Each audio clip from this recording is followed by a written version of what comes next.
네, 시작하겠습니다. 네, 저희 좋은교사 운동하고 우리 네트워크 아리가 같이 주관하는 우리 민주주의와 시민교육 오늘 3강째입니다. 네, 지금 오늘은 이제 온 오프라인으로 이제 병행하는 거고요. 지금 오프라인으로 이제 한 10분 정도 오시기로 되어 있는데 몇 분만 오시면 또 10분 될 것 같고 그렇습니다. 또 온라인도 네, 환영합니다. 네. 저희가 이제 3강 한 거 간단하게만 좀 짚어보면 저희가 시간이 많지는 않으니까 이제 1강은 우리가 이제 좀 현재 가지고 있는 민주주의 문제점에 대해서 좀 얘기했던 것 같고요. 이제 이런 문제점을 어떤 역동적 민주주의를 어떻게 극복할 것인가라는 좀 얘기를 한번 했던 것 같습니다. 그리고 이제 2강에서는 두 번째로 이제 그런 어떤 대안으로서의 수기민주주의 그리고 아일랜드 시민의회 사례를 좀 이제 얘기했던 것 같고요. 자, 오늘 이제 드디어 교육과 민주주의의 만남의 시간인 것 같습니다. 그래서 오늘 서윤수 교수님께서 핀란드의 사례를 들어서 이 두 가지가 어떻게 연결될 수 있는지 좀 얘기를 이제 해주실 예정이고요. 아울러 또 오늘 뉴스 보셨겠지만 트럼프의 승리가 거의 확실시되는 상황에서 또 정치학자로서 어떤 생각을 가지고 계시는지 잠깐 멘트를 주시면 또 좋지 않을까 하는 생각도 해보게 됩니다. 네. 그러면은 마이크를 우리 교수님에게 넘기도록 하겠습니다. 박수 한번 쳐주시면 감사하겠습니다. 네. 여기서 그냥 이야기하면 되죠? 네.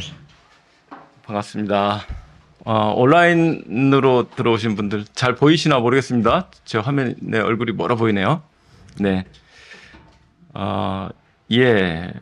두 번 줌으로만 만나다가 오늘 세 번째 드디어 이제 오프라인에서 만나게 됐고 또 좋은 교사 여기 모임 사무실 처음 온 것 같아요. 예, 그래서 굉장히 여러모로 뜻깊다 이런 생각이 들고요.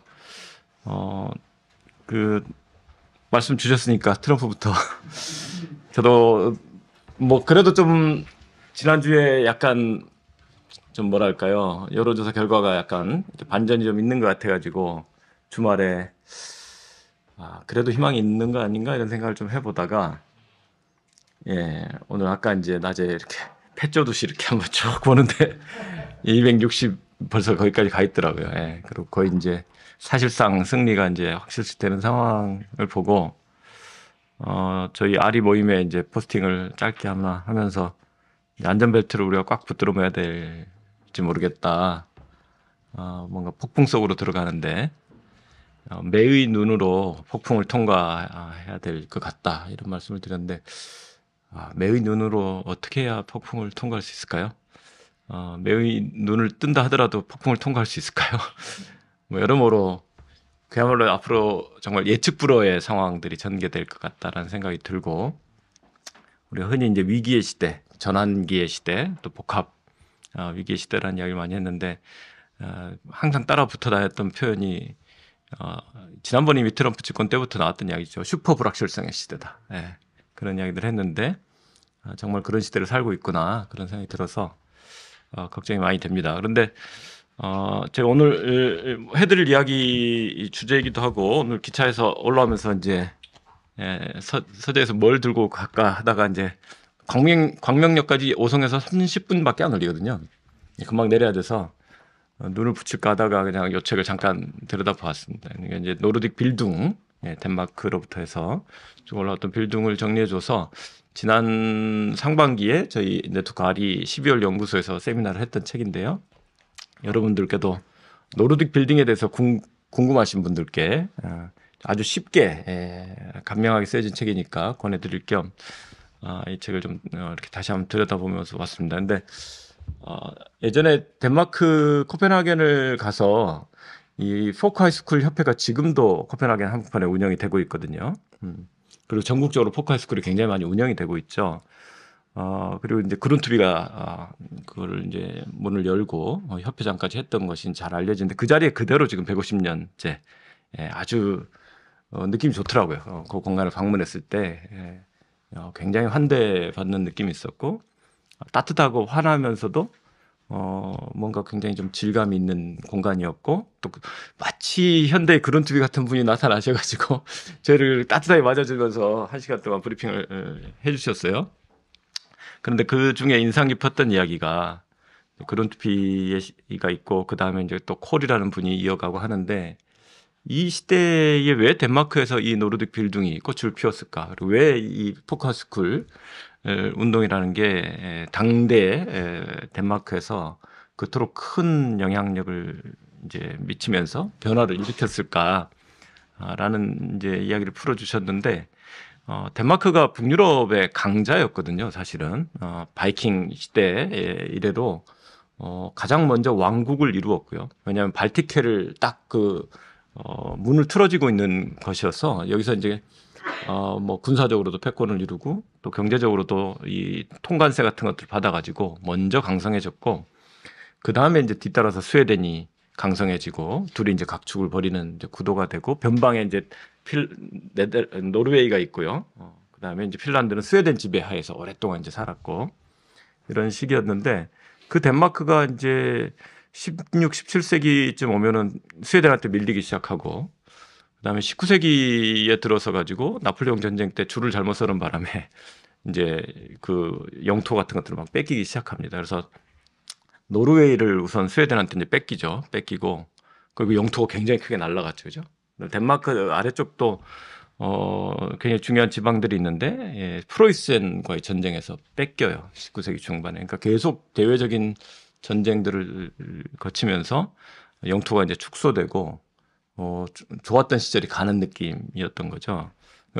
그야말로 위기의 시대였고 기존의 덴마크 사람들이 생각했던 그런 군주제라든가 귀족 중심의 엘리트 지배라든가 이런 것들이 뭔가 제대로 돌아가지 않고 전망도 보이지 않는 시대였던 것인데 그룬트비 같은 사람들은 이제 평민의 시대가 열려야 된다고 봤던 것이죠. 농민 당시에 이제 주로 농민들이었을 텐데 위대한 평민의 시대가 이제 열려야 되는데 그리고 열릴 수밖에 없을 테고 한데 이 평민들이 준비가 되어 있느냐라는 생각을 한 거죠. 그래서 이제 그 농민들과 평민들을 일깨우는 교육이 반드시 필요하겠다. 그런 어떤 하나의 영성 운동까지를 포함한 아주 복합적인 운동이 필요하겠다라고 생각하고 이제 포카이스쿨 같은 실험들을 전개를 하게 되는데 이 바톤을 물려받는 콜이라는 사람이 또 비슷한 문제식을 이어가게 되는데 이분의 말씀 중에 이런 표현이 있대요. 바깥에서 패배할 때 우리는 안으로부터 승리해야 된다. 라는 이제 메시지를 스스로에게 그리고 덴마크 국민들에게 던졌고 그것이 굉장히 큰 반향을 일으켜냈고 뭐 포카이스쿨이라는 게 뭐 당시에는 뭐 요즘과 같은 스케일이 아니었을 텐데 그래도 매년 예를 들면 한 2,000명 이상의 전국 각지에서 이제 농민들이 참여하면서 그 사람들이 어떻게 보면 덴마크의 오늘날 우리가 낙농 선진국으로 알고 있는 덴마크의 그러한 어떤 시스템과 문화를 만들어낸 거죠. 근대적으로 이행하는 과정에. 그리고 그것이 이제 곧 스웨덴으로 옮겨가서 스웨덴의 노동자 교육 협회들로 이어지게 되고 특히 이제 스웨덴에서는 스터디 서클 제도가 굉장히 이제 뿌리를 내렸다고 하죠. 그래서 10명, 15명씩 자발적으로 모여가지고 연중 상시적으로 스터디하는 모임들이 활발하게 전개가 됐는데 지금 스웨덴 인구가 한 1,000만 명 되거든요. 이민이 많이 늘어가지고 1,000만 찍었는데 매년 30만 개의 스터디 서클이 생겼다가 사라졌다 다시 이제 그 다음에 또 시작하고 이런다고 하거든요. 그러면 아까 10명에서 15명이 참여하면 몇 명이 참여한다는 겁니까? 한 300만에서 그죠? 400만 이런 정도로 1,000만 인구 중에 이런 사람들이 스터디 서클에 지금도 관여를 하고 있는 거죠. 그러니까 그야말로 이런 어떤 장소들이 민주주의의 요람이다, 민주주의의 워크숍이다 이런 표현들을 쓰거든요. 그리고 이제 그런 것들이 뭐 공공도서관 운동이라든가 협동조합 운동이라든가 무수히 많은 시민사회 협회들로 이어졌던 결사체 민주주의 전통이 이제 북유럽에 강합니다. 오늘 이제 핀란드 이야기를 해드릴 텐데 역시 또 바로 옆 나라니까 금방금방 영향을 받더라고요. 덴마크가 항상 선두주자야. 왜냐하면 대륙과 가깝잖아요.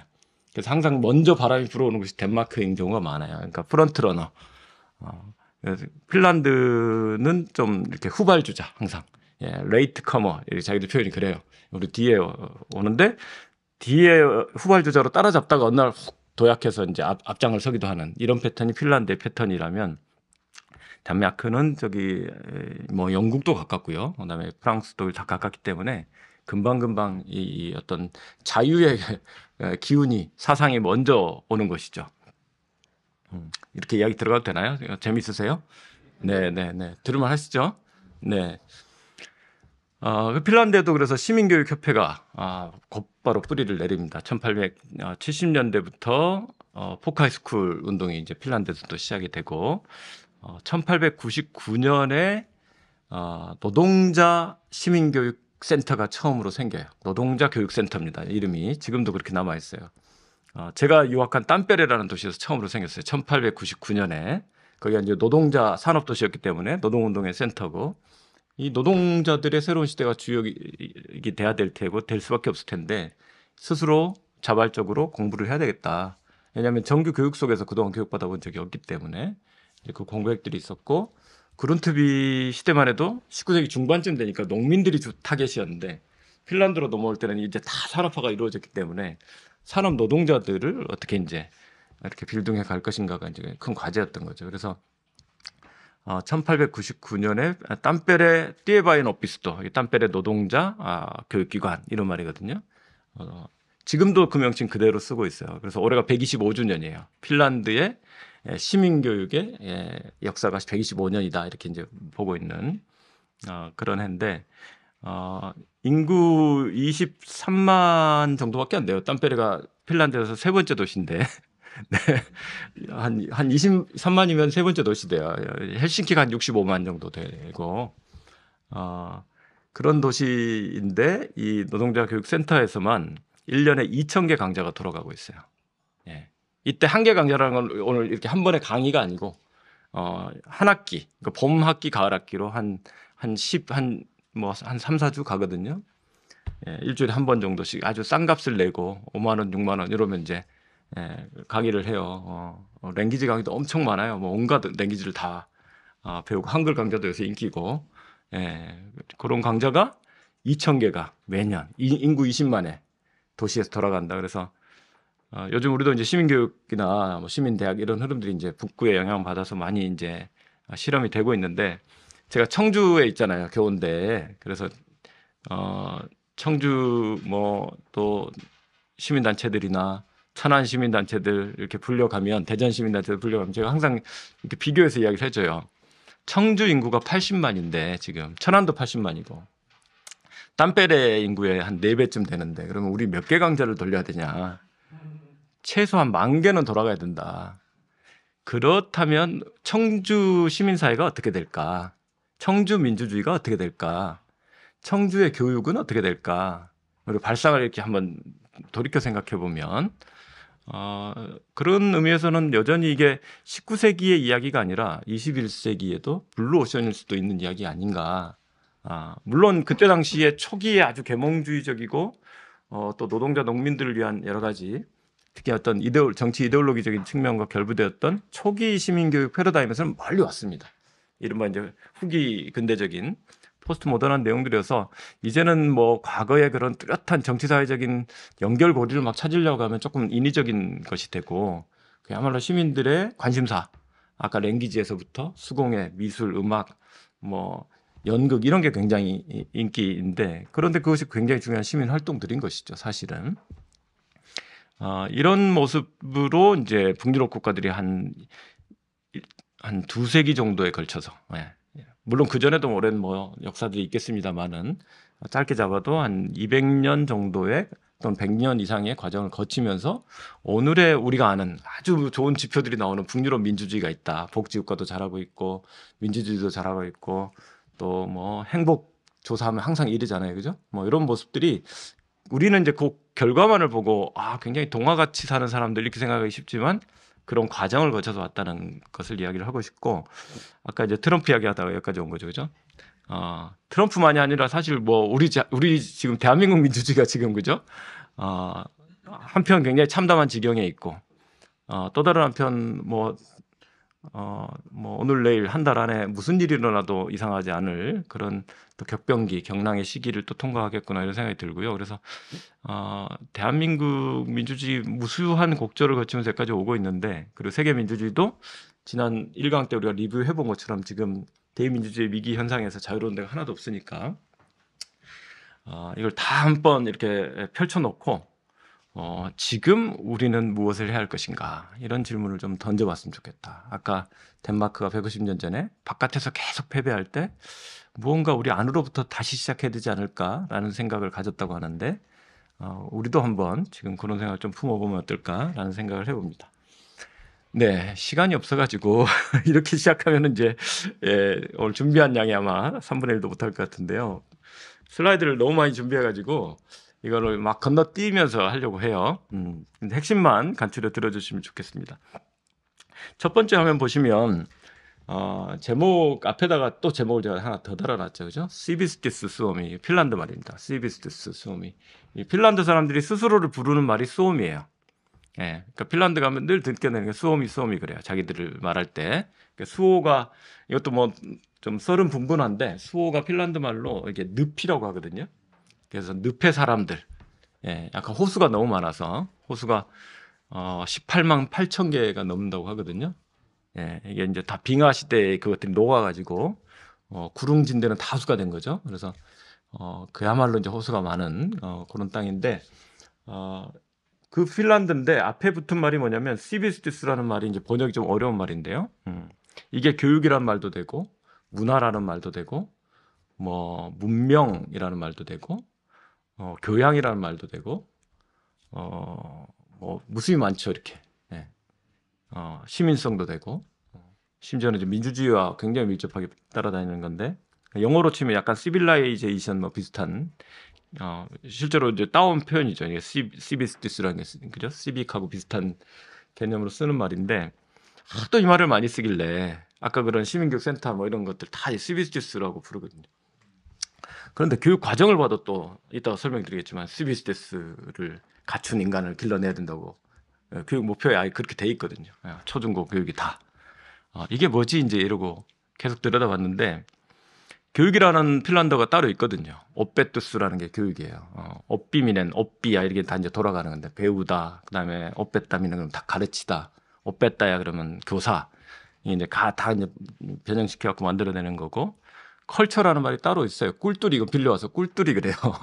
예, 꿀뚜리에다가 아이 붙여가지고 명사 많이 만드는데 그래서 교육문화부가 있는데 핀란드 말로는 오페투스 야 꿀뚜리 미니스테리예요.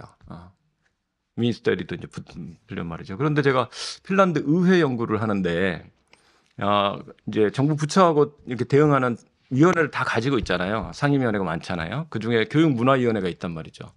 그러면 똑같이 여기도 오페투스야 꿀뚜리 반려꾼따 위원회니까 이래야 되는데 그렇게 안 부르는 거예요. 뭐라고 부를 것 같으세요? 예, 시비스티스 반려꾼따 이래 버리더라고요. 예. 하는 일은 교육문화부의 일을 이렇게 감독하면서 이렇게 하는 일인데요. 그러니까 교육과 문화를 한꺼번에 묶어서도 표현을 하는구나. 그럴 때 그냥 시비스티스라고 또 써버리는구나. 그렇게 하면서 저는 이제 박사 연구를 다 하고 이제 이제 귀국해서 활동을 하는데 핀란드 교육에도 관심이 많으시고 저도 이제 민주주의 시민교육도 관심이 있으니까 연구를 쭉 하다 보니까 아하 하는 타임이 왔어요. 이게 무슨 말일까요? 시비스티스라는 말이 빌둥의 핀란드어로 번역이었던 거예요. 예. 빌둥이라는 독일어를 번역을 못한 자잖아요. 영어로. 이게 그래서 education이라는 말과 비슷한데 그러나 다 같지 않다. 라는 거거든요. 그래서 우리가 지식 위주의 학습과 가르침 요 영역만이 교육이 아닌 거죠. 그래서 에듀케이션이 다 포괄하지 못하고 방금 말씀드렸던 컬처의 측면 그런 어떤 컬처를 또 컬티베이팅 해야 되는 함양의 측면이 있는 거죠. 그래서 우리가 어떤 무언가를 이렇게 형성해 들어가는 거 굉장히 중요해요. 빌딩 개념에서 그다음에 무언가를 우리가 이렇게 도야해 간다든지 아니면 이제 발달의 측면 그죠? 디벨롭먼트 하는 말도 들어가 있고 거기서 파생이 돼서 아까 제가 말씀드린 내용이 다 들어 있어요. 교양, 문명 뭐 이런 내용들이 다 걸쳐 있는 개념이고 시민성 더 나아가 민주주의까지도 연결되는 그런 개념으로 알려져 있는데 번역어가 마땅치 않으니까 빌둥빌둥 하잖아요. 그죠? 요 말이 그 말인 거예요. 그러니까 맨날 자기들을 일컬어서 시비투스 소미 시비투스 요렇게로 쓰는데 빌둥으로 핀란드를 만들어 왔고 만들어 가야 된다라는 생각이 기본적으로 깔려 있는 거죠. 그러니까 이 생각이 덴마크만이 아니라 북유럽 전반에 굉장히 보편적으로 뿌리내려 있구나. 라는 걸 우리가 알 수가 있어서 오늘 민주주의와 시민교육 이야기를 할 텐데 그것을 이어주면서 아주 딱 바탕에 있는 개념이 결국은 빌딩이었다. 라는 것을 좀 생각해 보자라는 거고요. 화면 보시면 이 헬싱키 한복판이거든요. 저 뒤에 대성당 보이세요? 저기 보이시죠? 잘려가지고 그죠? 저기가 발티케예요. 예, 그래서 헬싱키를 발티케이 진주 이렇게 발티케이 아가씨 이렇게 부르거든요. 아주 미항이라고. 그리고 여기가 지금 기차역입니다. 요 뒤에가 이제 헬싱키 중앙역이 있고 여기가 핀란드 의회가 여기 크게 의사당이 있어요. 그 앞에 광장이고 이거 지금 짓고 있는 데인데 요건 무슨 건물일까요? 네. 어떻게 하셨어요? 네. 훌륭하십니다. 이거 좀 몰라요. 제가 장사를 해먹는데. 예, 현장에 갔다 오신 분들이 볼 수 있죠. 그죠? 네. 헬싱키 시립 도서관이에요. 중앙 이제 센터인데 2018년에 새로 지은 거예요. 예. 그런데 왜 새로 지었냐면 2017년에 핀란드 독립 100주년이었는데 그걸 기념해서 새로 지은 거예요. 그래서 아까 시비트 수오미인데 독립 100주 전에 우리는 도서관을 짓는다. 이걸 보여주는 거죠. 새로운 랜드마크로 21세기의 새로운 컨셉의 그러니까 포스트 모던한 개념의 도서관을 지었습니다. 도서관이 핀란드 사람들에게 정말 중요한 공간이거든요. 예, 공공도서관이에요. 핀란드 사람들이 부르는 여러 가지 말이 있는데 아까 우리 흔히 말하는 숲과 호수의 나라 그렇게 숲이 많고 호수가 그렇게 많아요. 그 정말 그 사람들의 영혼에 들어가 있어요. 사우나의 나라. 사우나라는 말이 핀란드 말이죠. 네. 여기 오니까 오랜만에 오니까 옛날 대학 다닐 때 여기 세종 사우나 다닌 기억이 술 먹고 근데 그 사우나라는 말 자체가 핀란드라는 사람들의 핀란드어인데 핀란드 인구가 550만인데 사우나 개수가 지금 300만 개라고 하거든요. 집집마다 다 있다고 보시면 돼요. 아파트에도 무조건 지하 1층에 갤러리에는 공용 사우나가 있어서 일주일에 1시간씩 예약해가지고 쓸 수 있어요. 그 다음에 뭐 호숫가마다 가보면 다 코티지에다가 사우나 하나씩 만들어 놓고 겨울에도 사우나하고 얼음 깨고 수영하고 그죠? 그 낭만이죠. 맥주 한잔 탁 하고 사우나에서 사람이 태어나고 사우나에서 사람이 죽으면 염을 했어요.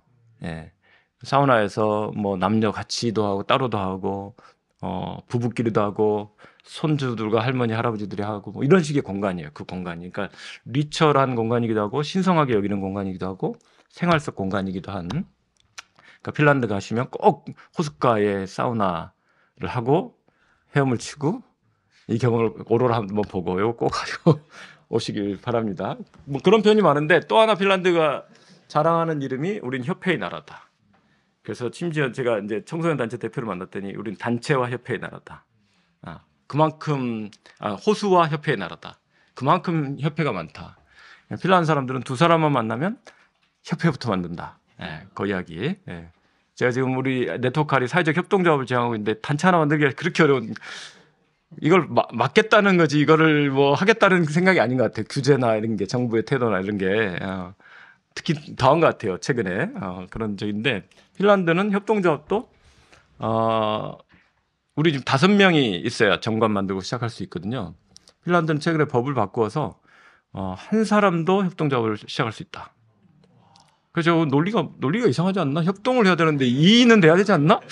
그렇게 질문을 했어요. 핀란드 협동조합 중앙에 가가지고 미래의 누군가랑 협동할 수 있잖아. 이렇게 말하더라고요. 그래서 이게 다르구나. 그런 생각을 많이 했는데 협동조합의 나라.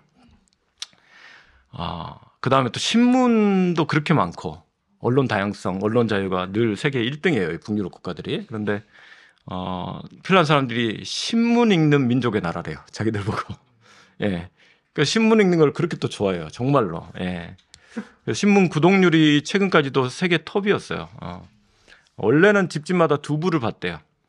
하나는 이 헬싱키 사노마트라고 전국 정론지, 그다음 또 하나는 자기 로컬 신문. 요 2개를 봤는데 제가 유학을 갔을 때 이게 쭉 떨어져가지고 1.2부를 본다 그랬거든요. 이제 많이 떨어져가지고 디지털로 이제 전환하고 요즘엔 특히 이제 디지털로 청년들은 많이 옮겨가고 있는데 그래도 디지털 구독까지 하면 굉장히 높아요. 그러니까 신문은 봐요.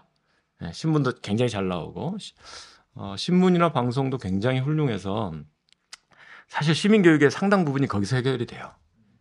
방송만 봐도 신문만 봐도 우리처럼 스트레스 받지 않고 가짜 정보에 막 휘둘리지 않고 예, 신문 하나 끝까지 읽으면 엄청난 공부가 되고 그다음에 핀란드 공영방송 윌레라고 하는데 핀란드의 BBC라고 불려요. 자부심이 엄청 높아요.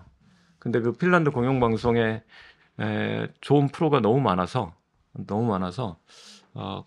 저도 굉장히 그 공부가 많이 됐는데 특히 다큐 세션이 너무 훌륭해요. 예, 역사 다큐, 자연 다큐, 뭐 여러 다큐가 있는데 역사 다큐 가지고 공부를 굉장히 많이 했어요. 그다음에 시사 다큐 가지고 지금 이런 거 트럼프 뭐 이런 거 이스라엘 전쟁, 우크라이나 전쟁 뭐 수십 개씩 다큐가 다 올라와 있어요. 벌써 또 이제 시작이 되겠죠. 이제 그런 과정들을 이제 보고 나중에는 하다 자연 다큐도 그렇게 재밌더라고요. 예, 아까 핀란드의 그런 자연 숲, 호수, 오로라 뭐 이런 계속 잔잔한 저기 톤으로 들여다봐 주는데 굉장히 큰 영감을 얻게 되는 그런 과정이 있었습니다. 자, 그런 말 중에 하나가 우리는 공공도서관의 나라다 이게 있는 거예요. 예, 그래서 지금 땀베르가 아까 인구 23만 정도라고 그랬죠. 메인 도서관 아주 또 아름답습니다. 메인 도서관 하나와 분관이 15개가 있어요. 예, 23만에 그러면 우리 청주에 80만에 도서관이 몇 개가 있어야 되는 거예요. 그죠? 우리도 최근에 뭐 기적의 도서관 해서 이제 막 붐이 불어서 꽤 늘고 있고 좋은 현상이라고 생각을 합니다. 그런데 아직 갈 길이 훨씬 많이 남아 있다라고 생각을 하는 거죠. 그래서 그냥 도서관 건물만 잘 짓는 거 아니에요. 1년에 16권씩 빌려요. 평균. 성인들. 우리 성인들 책 안 읽죠. 우리 지금 학생들만 맨날 공부하라 그러고 사실 성인 문해력 테스트 있어요. 그 피사만 있는 게 아니고 대한민국이 OECD 꼴찌예요. 예, 정말로 책 안 읽거든요. 1년에 한 권도 읽을까 말까, 도서관 가볼까 말까, 뭐 이런 상황인데, 이번에 한강 작가 수상이 좀 제발 우리 사회를 좀 책 읽는 사회로 전환시키는데 마지막 희망인 것 같아요. 제가 볼 때. 저도 거의 포기했어요. 예, 저도 우리 대학원에서 수업하면서 책 좀 읽으라 그렇게 저기 하는데, 처음에 그렇게들 힘들어 하다가 이제 한 학기, 두 학기 하면 그래도 책 읽는 거 이제 습관이 붙고 되게 좋아들 하세요. 그래서 대학원 나가면서 절대 잊지 말라고 요 습관을 이렇게 하자고 하는데 워낙 요새 우리 사회 뭐 이제 뭐 책이 뭡니까 신문도 안 보고 그죠? 다 유튜브로 넘어갔고 팟캐스트 뭐 다 이제 이러고 있는 터라 저도 거의 마음에서 이제 정말 안 되나 뭐 이런 생각을 하고 있던 차에 이번에 한강 작가의 노벨상 소식이 저한테는 굉장히 축복 같은 선물이구나. 정말로 너무너무 귀한 모멘텀이라고 생각하는 거예요. 그래서 이참에 우리 사회가 꼭 책 읽는 사회로 가자. 예, 안 된다고 하지 말고. 우리 너무 빨리 버린 것 같아요. 책을 빨리 버렸고. 제가 아까 핀란드 신문 이야기 드렸잖아요. 신문도 우리 너무 빨리 버린 거야. 특히 이제 조선일보 뭐 이렇게 문제가 많으니까 안티조선 운동이 불붙고 하면서 사실은 레거시 미디어 전반에 대한 불신이 너무 높아서 우리는 미디어들을 빨리 버렸죠. 어떻게 보면. 제도화된 미디어를 빨리 버리고 대한 미디어를 찾아갔는데 대한 미디어도 필요하고 앞으로 더 중요해지겠습니다만은 어쨌든 이 책이라는 미디어라든가 신문이라는 것들 이런 것들이 굉장히 사회의 건강한 공론장의 중심이거든요. 사실은 그런 노력이 좀 있었으면 좋겠다. 근데 이제 핀란드가 아직도 이렇게 귀하게 각별하게 여기는 모습이 이제 있어서 첫 페이지 하는데 이렇게 시간 많이 빨리 넘어갈게요. 이거 첫 시간에 제가 이제 그죠? 여기로 출발했어요. 2024년 한국 민주주의 어디에 서 있나, 어디로 갈 것인가. 다시 또 촛불을 들 시간이 또 도래하고 있는 것 같다는 생각이 들기도 하고. 그러나 한국 민주주의가 겪는 많은 어려움과 문제들을 우리가 짚었는데 승자 독식의 정치라든가 불평등이 심화되고 있는 현상들, 진영 정치 이런 많은 문제들. 민주화위의 초기 세팅, 제도적인 세팅과 연관이 돼서 한계가 많았다라는 이야기도 제가 드렸는데 지금 오늘 트럼프 현상을 지켜보시면 이게 우리만의 문제가 아니라는 거. 그런데 미국과 우리나라가 특히 승자 독식의 민주주의를 운영하는 대표적인 국가였다고 이야기 드렸잖아요. 그죠? 대통령제가 돌아가면서 이 소선거구제의 의회 선거제도가 결합되어 있는 양당제 모델이거든요. 양당제의 장점이 많다라고들 했는데 전국이 안정되고 책임성을 구현할 수 있다고들 했는데 요즘은 갈수록 그렇지가 않은 것 같아요. 이제 거의 극에 달했다고 이제 봐야 되겠죠, 그죠? 그런 면들이 하나 있고요. 또 하나 트럼프 현상과 또 우리 이것과의 공통점을 하나 우리가 오늘 짚어야 된다면 민주주의는 역사적으로 보면 우리가 뭐 흔히 이제 고대 아테네 정도에서 잠깐 등장했다 그죠? 로마 공화정까지 좀 갔다가 긴 암흑기로 들어가잖아요, 그죠? 그런 다음에 이제 도시 공화정들로 르네상스 시대에 조금씩 올라오고 그러다가 이제 자유주의 물결, 계몽주의 물결을 타고 영국에서부터 그다음에 프랑스 혁명, 이제 미국 혁명 이렇게 거쳐서 오늘날까지 이제 이어진다라고 이제 보고 있고 우리가 지금 구가하는 현대적인 형태의 특히 이제 대의적인 형태의 민주주의는 이제 프랑스 혁명, 특히 미국 혁명 이래의 창안물이다. 라고 이제 생각을 하는 거죠. 긴 역사가 아니라는 거죠. 그리고 2차 세계대전 때까지만 해도 민주주의 국가들이 많지가 않았거든요. 유럽 중심으로 한 20여 개 국가들 정도였고, 그 안에서도 막 바이마르 공화국 무너지고요, 그죠? 일본도 이탈리아도 파시즘이나 군국주의로 치달아 갔고, 대회전을 한 거죠. 2차 세계대전 때 사실은. 예, 어떤 뭐 이런 오늘날 우리가 생각하는 것과 같은 자유민주주의 질서, 세계 체제 뭐 이런 것들은 사실 어떻게 보면 좀 가변적인 그런 측면이 분명히 있었던 것이고, 그리고는 이제 탈냉전 예, 이후에 전 세계가 이제 뭐 제3의 제4의 민주화 물결이 일어나면서 우리나라도 이제 87년에 그 물결에 올라탄 거고요, 그죠? 많은 아시아 국가들 또 라틴 국가들이 예, 이렇게 네, 저희 또 귀한 분이 왔습니다. 이따 소개드리기로 하고요. 네, 네. 물결이 이제 올라와서 우리가 민주주의를 당연한 질서로 생각하는 경향들이 있는데 사실 민주주의 그렇지 않은 거죠. 언제든지 돌아갈 수 있고 언제든지 퇴행할 수 있고 다시 권위주의화로 갈 수도 있다는 것을 최근에 우리가 이제 곳곳에서 목격을 하고 있죠. 그래서 내년에 세계 정치학회가 또 있는데요. 글로벌하게 인터내셔널 정치학회가 있는데 내년에 서울 대회를 갖는데요. 7월에. 주제가 근데 이 민주주의의 지금 권위주의로의 회귀예요. 지금 주제가. 지금 글로벌 정치학계의 지금 화두입니다. 이 민주주의의 퇴행과 위기, 심지어 권위주의화. 이 경향을 우리가 어떻게 진단하고 어떻게 대응해야 될 것인가. 이게 사실 이론적으로나 실천적으로 핫한 이슈고 제가 이제 지난 두 강의에서 계속 강의해드렸던 민주적 혁신에 대한 관심도 굉장히 높은데 동시에 극우 포퓰리즘에 대한 연구도 엄청 많아요. 지금 유럽에 가보면. 그러니까 우리가 지금 어떤 시대를 살고 있는지 보여주죠. 이런 키워드들이. 자, 그래서 민주주의라는 건 저는 상당히 취약한 정치 체제다. 영어로 하면 프레자일하다. 유리처럼 깨지기 쉽다 이런 표현이잖아요. 그죠? 그다음에 벌러러블하다, 취약하다 이런 표현 있잖아요. 연약하다.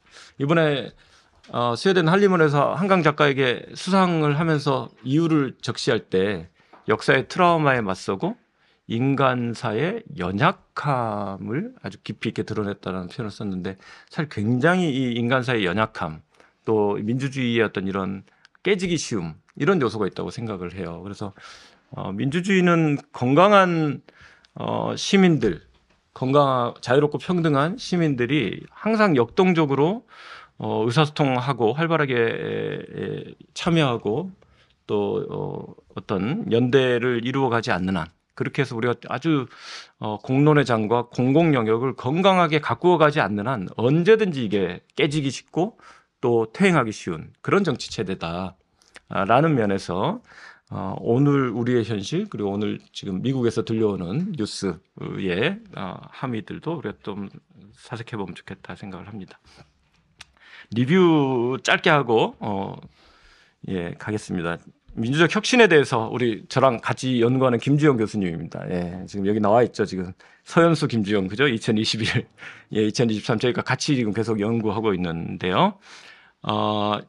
민주주의의 이런 위기가 심화되는 것과 동시에 또 동시적인 물결로 그 민주주의를 우리가 어떻게 혁신적으로 재구성할 것인가의 다양한 시도가 이론적으로 실천적으로 이어져 오고 있다는 거죠. 그래서 이제 스미스 같은 분은 이제 위와 같이 정의를 하고 있는데 우리 김지영 교수님과 저는 이거를 조금 변형하고 확대해보자라는 문제의식으로 이렇게 재정의를 하고 있습니다. 시민 참여의 확대와 심화를 통해 전통적인 또는 표준적인 대의제 정치를 쇄신하고 재구성하고자 하는 제도, 과정, 운동까지를 포괄한다. 이렇게 지금 재정의를 좀 하고 있고요.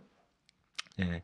올 여름에 저희가 아일랜드 가서 유럽 정치학회 가서 저희 연구도 발표하고 했는데 우리가 내리는 이 정의를 소개했을 때 그 유럽 정치학자들이 눈이 반짝반짝 하시더라고요. 그 사람들은 그런 걸 좋아해요. 뭔가 새로운 거, 창의적이고 오리지널한 거 이런 걸 좋아하기 때문에 우리가 참고할 게 뭐가 없을까 이런 생각들 하시는 게 보이더라고요. 자, 뭐 보통 이제 민주적 혁신을 이렇게 참여예산제와 같은 열린 포럼들이라든가 아니면 무작위 추첨 원리를 통해서 구성된 수기적인 시민 포럼, 우리가 주로 미니어처라 그래서 미니 공중, 미니 퍼블릭 이렇게 부르는 모델이죠. 요즘에 시민의회 모델이 굉장히 이제 핫한 관심을 받고 있죠, 그죠? 국내에서. 그 다음에 이제 스위스에서 아주 잘 발달한 어떤 시민 발의제도나 시민 투표와 같은 직접 민주주의 기제 이렇게 되어 있고요. 저희들은 여기에 더해서 제도화되지 않은 새로운 시민 참여나 사회 운동들도 민주적 혁신 기제로 잠재력을 가지고 있다고 봐서 분석 대상에 포함하자는 제안을 또 하고 있습니다. 자, 그 가운데 오늘날 특히 또 많은 관심을 받고 있는 게 어떤 참여 민주주의에 기반한 새로운 민주적 실험들인데요. 벌써 참여 민주주의가 4.0까지 왔다. 지난 시간에 뭐 주마간상격으로 우리가 짚어봤죠. 하버마스 같은 분들이 이제 80년대, 90년대에 이론적인 어떤 규범적 토대를 놓는 작업들을 전개했고, 그 다음에는 이제 또 역시 그 다음 세대 이론가들이 현실 세계의 다양성과 맥락성 속에서 수기민주주의를 어떻게 구현할 수 있을까를 연구를 해서 2세대, 그 다음에 3세대 이제 밀레니엄 이후에 그 이론만 하지 말고 이런 미니 퍼블릭을 구성해서 실험해보자. 라는 게 3세대였는데, 이제 4세대는 그 실험 하나하나가 의미가 있지만 우리가 신고리 공론화나 대입개편 공론화 할 때 늘 문제의식을 느꼈던 것처럼 무언가 전체 민주주의와의 연결성이 좀 부족한 것 같다는 생각들을 우리가 가져서 개별 실험 하나를 잘하는 것도 의미가 있지만 이것을 전체 공중, 전체 시민사회, 전체 민주주의의 어떤 수기성 제고로 어떻게 연결시킬까 이 관심을 이제 가져야 된다는 논의가 올라오게 되는데 이걸 우리가 시스테믹 턴이라 그래요. 체계적 전환이 되죠. 그래서 오늘날 이제 수기민주주의 4세대 또는 이제 모르겠어요. 또 누가 이제 5세대 들고 나올지 모르겠어요. 예, 대한민국에서 뭐 5세대 한번 나왔으면 좋겠습니다. 수기민주주의 5.0을 여기서 한번 열 수 있을까요? 자, 그런 갈래에 의해서 민주적 혁신의 논의가 이제 또 새로운 물살을 타고 있는데 그 가운데 이제 라퐁트라는 분이 이제 수기민주주의가 여전히 의미가 있지만 자칫하면 이게 위로부터의 수기민주주의 실험으로 그칠 공산이 있어서 아래로부터의 접근 보다 참여적인 접근이 필요하다. 그래서 이런 말을 이제 주조한 거죠. 참여적 수기민주주의. 예. 자칫하면 이것도 또 하나의 엘리트즘이 될 수 있다라는 경고예요. 예, 그런 맥락에서 제가 이제 한 5가지 정도로 우리의 방향을 이렇게 짚어볼 수 있지 않을까라고 이제 정리한 내용입니다. 하나는 오늘날의 민주주의 시스템과 문화 전반의 수기성을 우리가 어떻게 높일 것인가를 좀 고민해야 되겠다. 그죠? 우리가 개별 어떤 그런 그 공론화위원회 같은 걸 잘 하는 것도 의미가 있지만 전체 민주주의의 수기성을 올리려는 노력이 필요하겠다. 두 번째는 그렇다고 미니 퍼블릭이 의미가 없는 건 아니에요. 이게 이제 굉장히 앞으로 제도화될 가능성이 높기 때문에 이거를 잘 실험해야 되는데 한 3가지 정도 연결을 좀 하면 좋겠다. 그래서 우선 의회하고도 좀 잘 연결시켰으면 좋겠다. 두 번째는 전체 공중과도 잘 결합했으면 좋겠다. 그리고 세 번째는 직접 민주주의하고도 좀 결합을 해보면 더 새로운 시너지가 나올 수 있겠다. 그런 생각을 해보고요. 5번째는 또 역시 1번 질문처럼 좀 근원적인 질문이죠. 그럼에도 불구하고 오늘날 뭐 혁신적인 시도들도 많고 한데 뭔가 전체 사회 구조는 안 바뀌는 것 같아요. 그죠? 오늘날 불평등이 다시 심화되고요. 그죠? 신자유주의 세계화. 결국 트럼프주의까지 넘어가는 거 아니에요? 또 하나는 이 과정에 우리 자신이 신자유주의의 키즈들이 된 면이 있어요. 우리 자신이. 우리가 그것을 비판하면서도 그 시대 안에 살고 있잖아요. 사실은 소비자 사회에 모두 우리가 소비자 시티즌이 돼 있어요. 컨슈머 대시 시티즌이라고 그러거든요. 그러니까 컨슈머라는 뭐예요? 소비자라는 거는 시장에서 구매하는 위치에 있는 사적 영역의 주체죠. 그러니까 나의 이익이 극대화되기를 원하는 합리적 선택을 하는 주체라고 우리가 상정하잖아요. 공적 영역의 주체를 우리가 시민이라고 일컫는데 이건 서로 상충되는 지점이 있는데 우리가 시민적 참여나 행동을 한다고 하면서도 소비자처럼 굴 때가 많아요. 우리가 정부에다가 요구할 때도 소비자처럼 굴 때가 많아요. 그러니까 요즘 대한민국은 그야말로 민원 천국이 되어 있는 상황이죠. 그죠? 그래서 이것이 때로는 이제 어떤 뭐랄까요? 소비자 직접 행동 같은 것으로 이어지면 긍정적인 효과가 날 때가 있어요. 우리가 뭐 돈줄 내러 간다든가 이런 것들로 착한 소비자, 착한 시민 되기 이런 것들이 의미가 있을 수는 있는데 근원적으로 이 소비자 사회가 벌써 한 30년 이렇게 진행되고 있기 때문에 소비자 시민을 다 내면화하고 있는 상태에서 우리 정체성이 변화하고 있는데 그렇다면 그러한 소비자들이 만들어가는 어떤 시민사회 또 민주주의는 어떤 모습일까?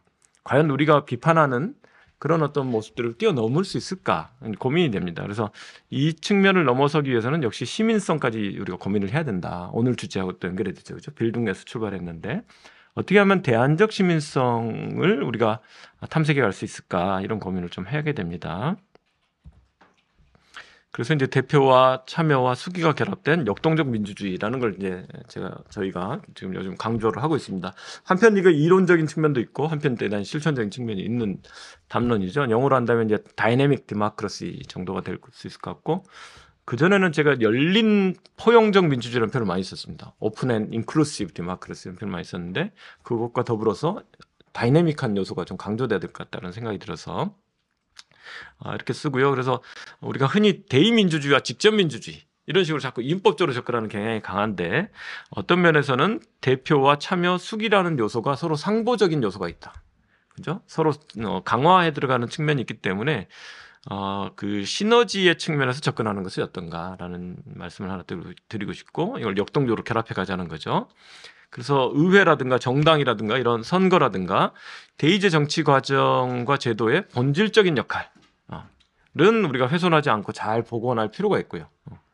의회를 의회답게, 정당을 정당답게 만드는 대로 여전히 소중한 거죠. 첫 시간에 그래서 우리가 헌법개혁이나 정치개혁이 중요하다는 이야기 했던 거죠. 그죠? 동시에 그러한 어떤 대의제 정치가 터하고 있는 정치적 대표의 개념과 원리 자체는 지금 완전히 혁신적인 재구성의 시기에 접어들었다는 거예요.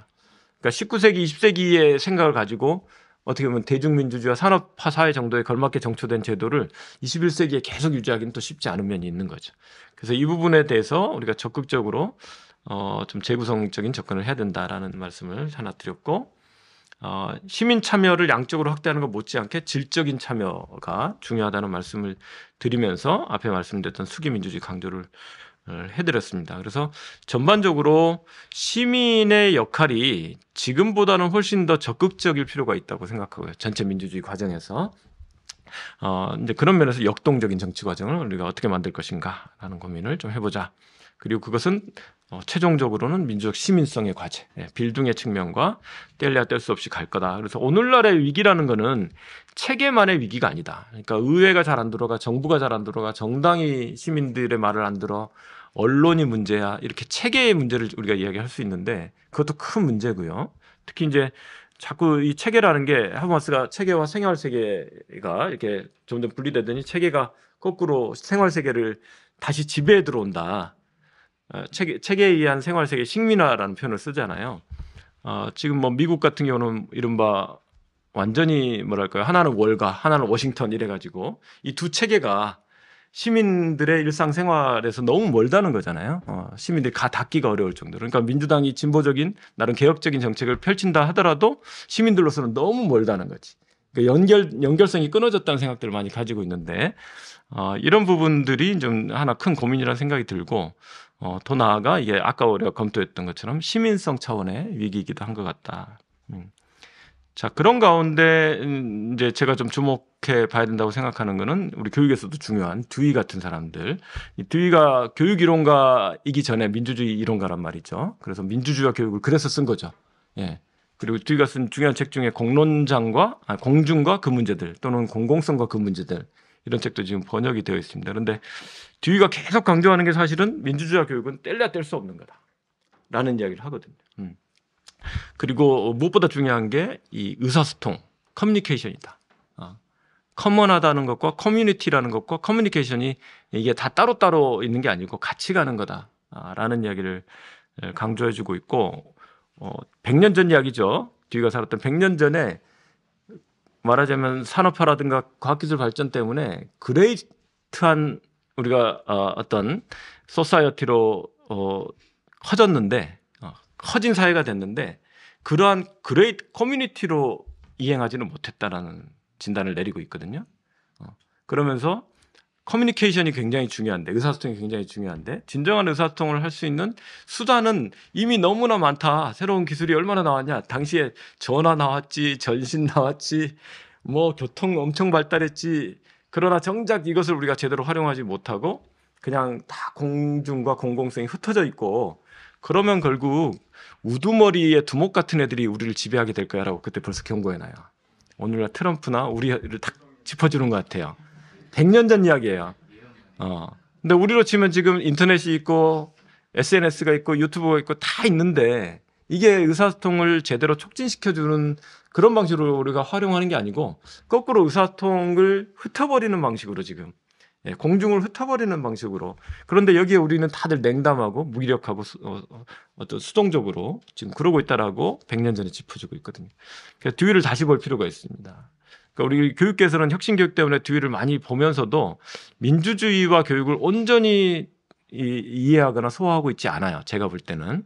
그리고 그것이 지금 한국 교육이 표류하는 저는 큰 본질적인 이유 중에 하나라고 생각합니다. 그러니까 근대 이후에 서구의 이런 시스템들을 받아들여서 민주주의도 운영하고 교육체제도 100년사가 됐지만 아직도 뒤를 넘어서기는커녕 온전히 소화를 못 해내는 지점이 있다라는 생각이 들거든요. 자, 그 뒤의 사상들이 아렌트에게 바로 영향을 미쳤고, 또 아렌트의 생각이 바로 하버마스까지 이어집니다. 그러니까 우리가 요즘 많은 관심을 가지고 있는 이 두 사상가들도 역시 이 공론장과 시민사회, 그리고 참여적인 민주주의의 중요성, 수기적인 민주주의의 중요성을 너무나 강조한 사람들이죠.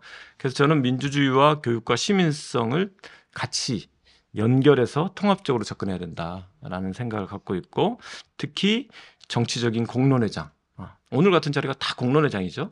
이것들이 정말 꼽혀야 된다는 생각을 하고 있습니다.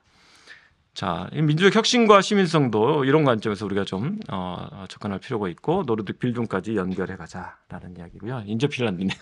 네, 다시 이제 핀란드가 됐습니다. 예,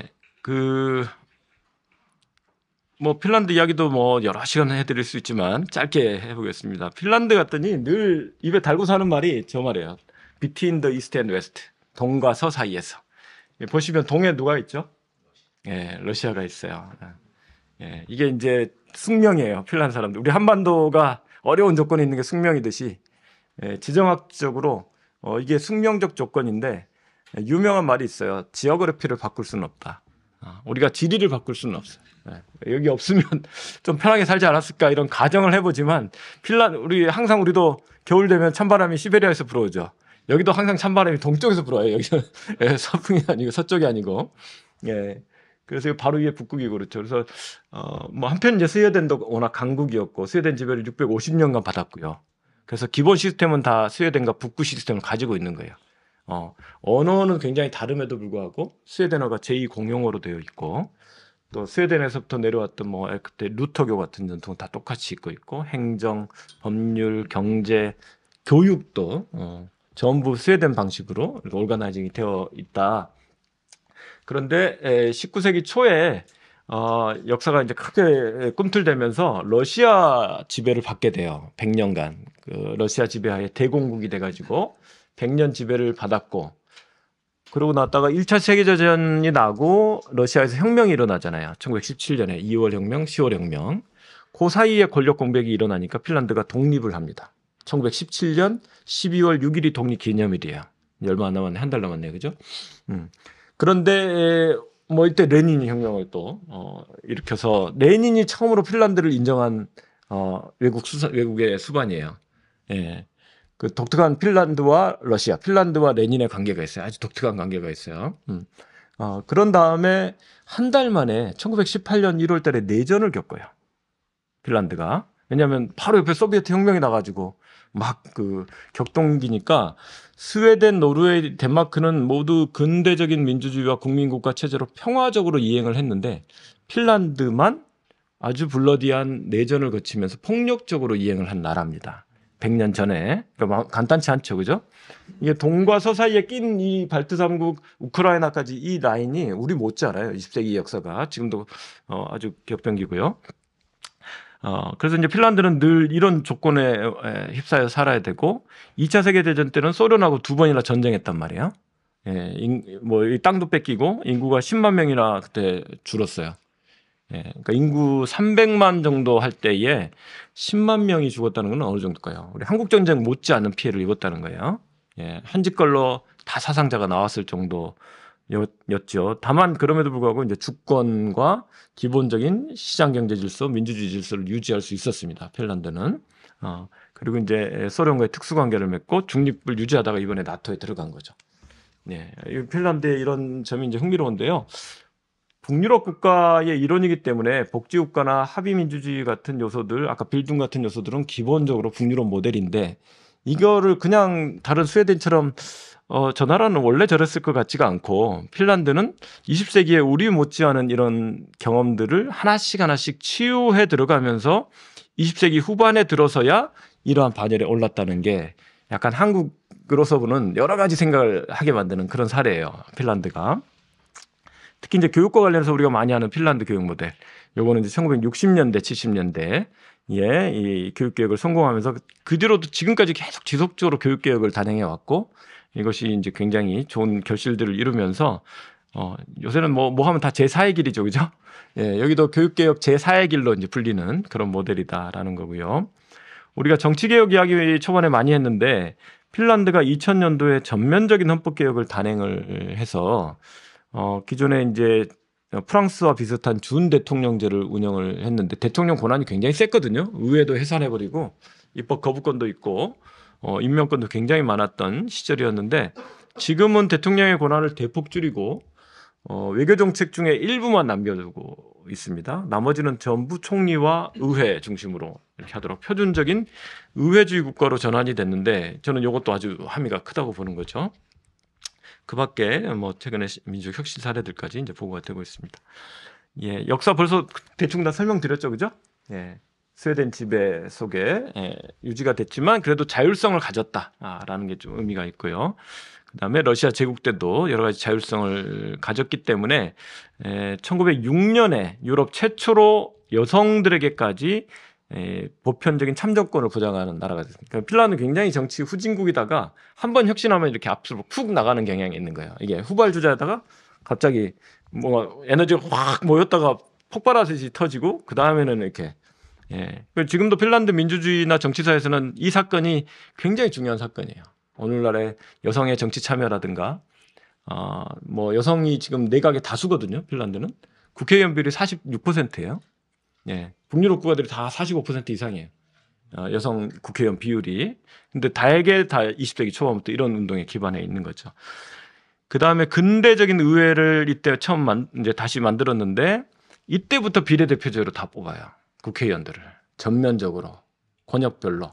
예, 북유럽 국가들이 다 그렇게 뽑고 있어요. 예, 그래서 이런 부분이 이 정치적 대표를 훨씬 더 포괄적으로 만들어주죠.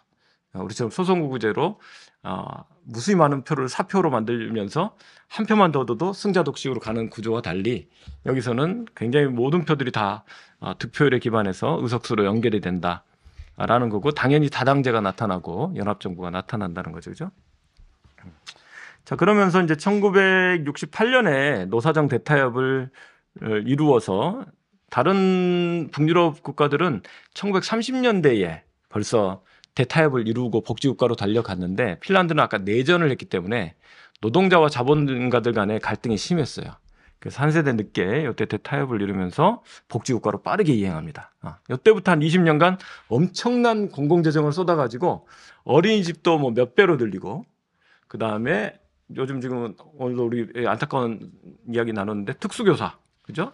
특수교육의 개념을 완전히 전환시킨 다음에 특수교사를 10배를 양성을 해요. 70년대, 80년대. 근데 이번에도 그제 교사, 그죠? 인천에서 안타까운 사고가 났는데 학교에서나 현장에서 특수교사나 특수교육 서비스에 대한 니즈가 엄청 폭증하고 있는 상태잖아요. 그러면 대폭 늘려줘야 되거든. 정원도 늘리고 교사 양성도 빨리 대학들하고 협의해서 늘려줘야 되는데 이걸 절대 안 하는 거죠, 우리는. 정원 한 명 푸는 거를 무슨 큰 일처럼 교육부가 안 풀어주고 교육청도 그런단 말이죠. 근데 이렇게 해서는 복지국가로 갈 수 없는 거예요, 사실은. 그러니까 이렇게 보편적 복지국가 수준으로 가려면 10배, 20배 늘릴 때는 확 재정 투자를 해줘야 되는 거예요. 예. 근데 이제 그런 정도의 담대한 전략과 정책적인 프로그램들을 우리 정당들이나 어떤 정치 세력들이 가지고 있느냐.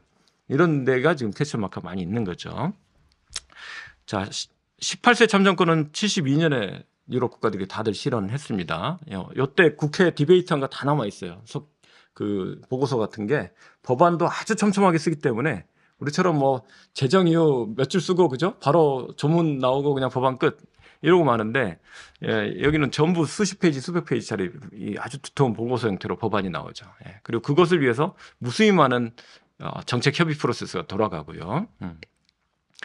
자, 지금은 이제 유럽 국가들은 16세 참정권 논의하고 있는 단계다. 핀란드도 나쁘지 않게는 보고 있는 상태다라고 하고요. 90년대에 EU 가입을 했습니다. 아까 소련이 이제 무너진 다음에 가입을 했고 전면 헌법 개혁했고 시민 바지에 도입했고 아까 산나마린 여성 총리 기억나시죠?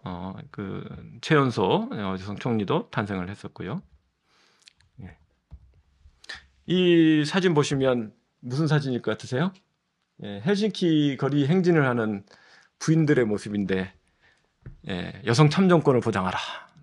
행진하던 모습입니다. 이 노력이 있어서 아까 1905년, 6년에 참정권이 보장이 됐고 1907년 국회 200명 의원을 뽑았는데 19명의 여성 국회의원 탄생 10%. 100년 전에. 이들이 세계 최초의 여자 국회의원으로 인정받고 있어요. 그러니까 필요한 사람들이 지금도 자부심의 기억으로. 뭐 상당수가 교사예요. 당시 여성이 가질 수 있는 전문 직업이 디스턴트 직업 교사예요. 그래서 교사들이 좀 있는데 3인당이 40%나 득표를 했는데 3인당 쪽 국회의원들의 직업이 재밌어요. 옷수선공, 식모협회 간사 뭐 이런 사람들이에요. 그러니까 정말 평범한 사람들이 이제 대표가 돼서 들어갔던 거죠. 이게 이제 1930년에 새로 준 헬싱키의 의사당 건물이 의회 의사당. 아까 도서관 앞에 이렇게 마주보고 있어요. 이게 또 재미난 게 건축학적으로 이게 말하자면 정치 권력과 시민들의 어떤 공식적인 대의지의 권력을 상징한다면 그 앞에 시민들의 일상생활 공간이면서 그야말로 시민 권력을 상징하는 거죠. 아까 도서관이. 그래서 도서관의 3층의 시민들이 제일 많이 이용하는 공간을 여기 1층하고 높이를 맞춰놨다고 이렇게. 이게 이제 약간 기울어져 있는 공간인데 그렇게 하고 정당 대표들 토론이나 선거 토론을 주로 이 도서관에서 많이 해요. 뒷 배경 의외로 찍고. 그러니까 새로운 민주주의 중심이 진짜 도서관이라는 걸 보실 수가 있고요. 요 왼쪽은 헬싱키 상원광장 바로 옆에 있는 멋진 건물인데 근대적인 의회 제도가 운영되기 전에 있었던 신분제 의회 건물이에요.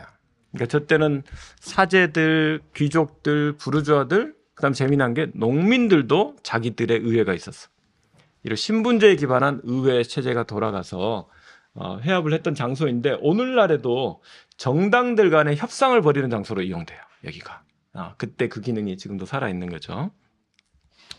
그다음에 이 모습을 보시면 이제 노동자들이 총파업을 막 하는 장면들이 1950년대까지 갔던 것이고 68년에 노사정 대타협을 이루는 모습입니다. 요거 계기로 복지국가로 이제 이행이 됐고요. 유럽연합 가입한다고 국민투표하고 좋아하는 모습이고요. 그 다음에 이제 새로 시민 발의 제도가 도입이 돼서 뒤에 의사당 앞에 시민들이 모여서 그때 이제 기뻐하는 모습입니다. 자, 그래서 이제 핀란드나 북유럽 선거제도 이런 걸 보시면 크게 권역을 나누어서 비례대표로 선거를 다 뽑고 있고 지방자치도 이렇게 해요. 그러니까 중앙정부만 연정을 하는 게 아니라 지방정부도 전부 다 다당제에 기반한 연합정부로 운영이 돼요. 그러니까 연합하고 합의하는 게 일상이에요. 항상.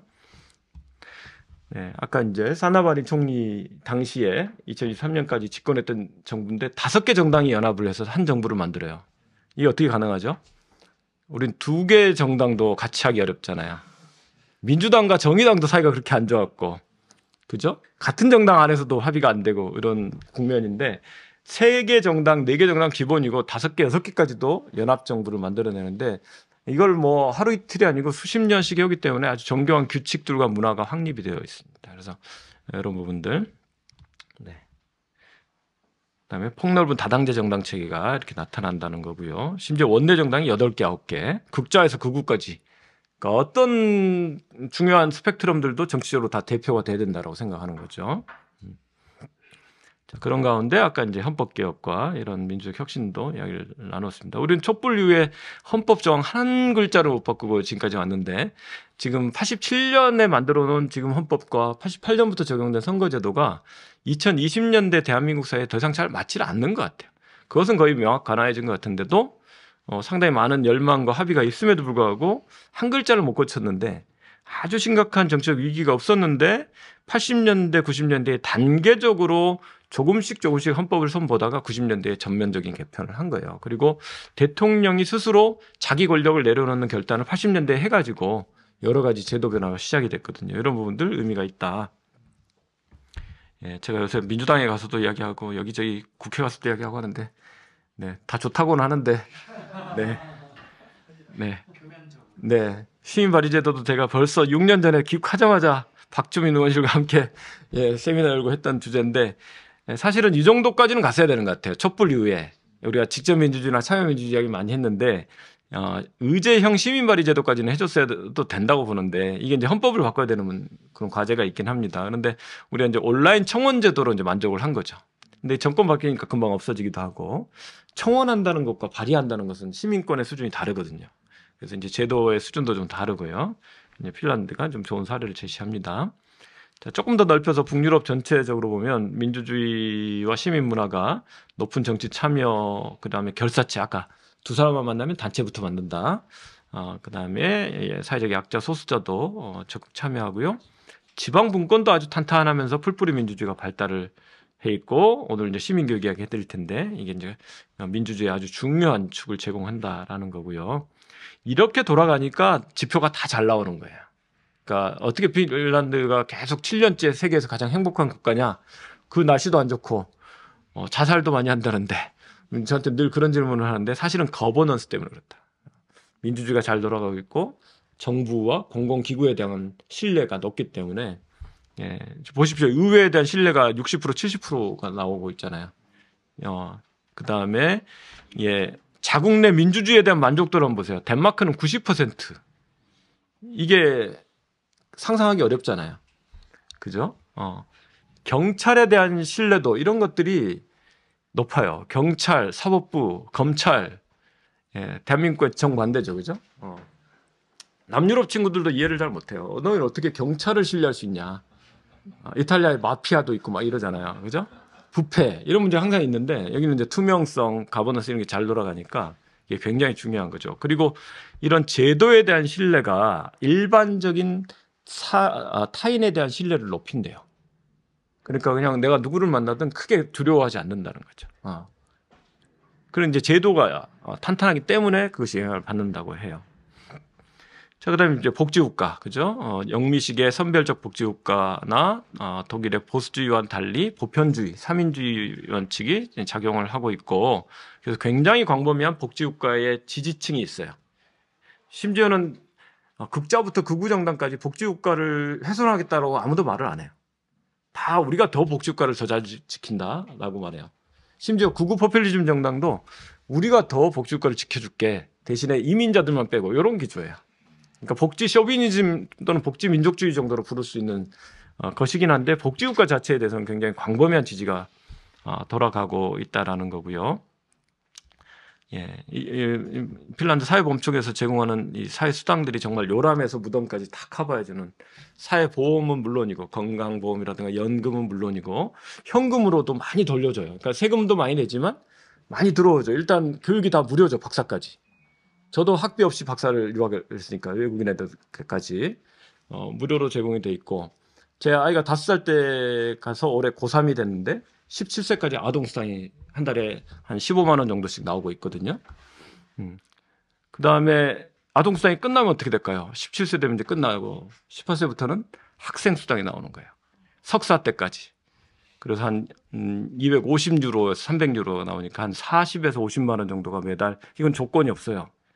가난해야 되고 이런 게 아니고 소득조사 없이 학생이면 주는 거죠. 그러니까 보편적인 사회수당이죠. 거기에 더해서 장기 저리 대출을 무이자로 거의 해주고 이건 나중에 취업해서 모기지처럼 갚아요. 그리고 주거수당이 있어요. 그래서 소득 대비 주거비가 너무 나오면 안 되니까 주거수당으로 매달 또 학생 기준 한 200~300유로씩 받아요. 그러면 도시에서 학생 주거재단이 제공하는 아파트에 스튜디오 하나 정도 가질 수 있어요. 예. 그다음에 식비 절반 또 여기서 보조해 주고요. 교통비 절반 보조해 주고요. 문화예술 생활도 해야지. 그래서 연극 보고 콘서트 보는 것도 다 절반이에요. 학생은. 학생, 실업자, 노인이 비슷하게 다 절반이야. 예, 석사까지. 그래서 핀란드에서 가장 가난한 집단이 학생이라고 그러거든요. 대학생 집단인데 스스로는 가난하다고 여기지 않는 집단이다. 여기까지 말하면 여러분 기함이 들 텐데 졸업하면 어떻게 될까요? 취업준비생. 바로 취업하면 좋은데 취업 못하는 경우 있잖아요. 3년간 기초실업수당과 똑같은 액수의 노동시장 보조금을 줘요. 한 100만 원 정도 나와요. 예, 한 700~800유로. 예, 그거는 세금을 뗍니다. 그거는 20% 세금을 떼요. 그런데 이런 정도가 되니까 사실은 여유를 가지고 그죠? 대학생 할 때 누릴 거 다 누리고 또 그 너머에 준비들도 해볼 수 있는 거죠. 그래서 이 사실 복지국가나 이런 튼튼한 사회보장 체제가 사실은 현대 자본주의 사회에서 시민 참여의 조건을 만들어주는 거예요. 이러기 때문에 아까 청년들이 정치할 수 있는 거예요. 여성들도 정치할 수 있는 거고 큰 걱정, 불안, 비교 이런 것에서 좀 비교적 자유로우면서 정치 참여와 민주주의 참여가 가능한 것이죠. 물론 북유럽 국가들도 오늘날 위기, 전환기 이런 말들은 똑같이 하고 있다. 그래서 굉장히 다층적으로 위기에 직면해 있고 특히 최근에 극우 포퓰리즘의 부상 굉장히 뜨겁고요. 트럼프 때문에 이제 더 큰일 났네요, 그죠? 예. 또 전쟁이 계속되고 있어가지고 이게 굉장히 많이 이제 제약을 합니다. 불평등도 다시 늘고요. 자, 그런 가운데 복지국가와 민주주의를 재구성해 가야 된다는 압력도 되게 높아요. 그러니까 후기 근대적인 조건에 걸맞게 재구성해 가야 되는데 지속적으로 혁신 역량을 증진시켜야 되고 그러려면 휴먼 케이퍼빌리티 이때 역량이라고 하는 거는 OECD에서 말하는 컴피턴시와 비슷한 개념이긴 합니다만은 컴피턴시가 주로 시장 경쟁력 정도를 뜻하는 한계가 있는데 그래서 좀 인지적인 능력 중심으로 인적 자본 투자론과 연결되는 한계가 있는데 여기서 말하는 휴먼 케이퍼빌리티는 조금 더 포괄적인 아까 빌딩 개념과 연관된 온전한 자신의 인격을 포함한 정체성과 역량을 온전히 이렇게 함양하고 드러낼 수 있는 그런 측면들을 이제 길러줘야 된다. 그리고 이것은 민주주의가 뗄래야 뗄 수가 없다라는 생각이에요. 그래서 전통적 복지국가와 달리 이제는 시민들이 인에이블링 하도록 해줘야 된다. 에이블 하도록 만들어주는 도와주는 그런 어떤 복지국가로 이행해 가고 있다라고 이야기하고 다시 한번 공공도서관부터 시민사회의 많은 단체나 협회가 중요해졌고 교육기관들의 역할 또는 교육의 역할이 굉장히 또 중요해지고 있죠. 이런 부분들 함께 보시면 좋을 것 같습니다. 자, 이제 핀란드 교육 이야기 좀 해드릴게요. 자, 이런 가운데 핀란드 교육 모델이라는 게 21세기 들어서 하나의 좀 두드러진 흐름으로 부상이 됐고 저명한 뭐 하그리브스, 셜리 이런 교육학자들이 교육 개혁의 제4의 길이다 이렇게 좀 이야기를 해주기도 합니다. 자, 핀란드 이제 교육 개혁의 역사도 민주주의 역사, 복지국가의 역사, 시민사회 역사, 교육 개혁의 역사 같이 가요. 거의 같이 가는 걸 보실 수가 있고요. 19세기 후반에 산업화 근대 대중민주주의를 이행하는 과정에 공교육제도가 들어왔고 1921년에 깐사코울루라는 게 들어오는데요. 이게 우리말로 하면 그대로 국민학교예요. 뭐 우리도 요새 초등학교 이렇게 부르는데 그렇게 하면 번역 맛이 안 살고 그대로 깐사라는 게 민족, 국민 이런 뜻이거든요. 국민학교 정도로 번역이 되는 거고 6년제 의무교육이 이때 도입이 되었습니다. 이때 이제 많은 사람이 혜택을 받았죠.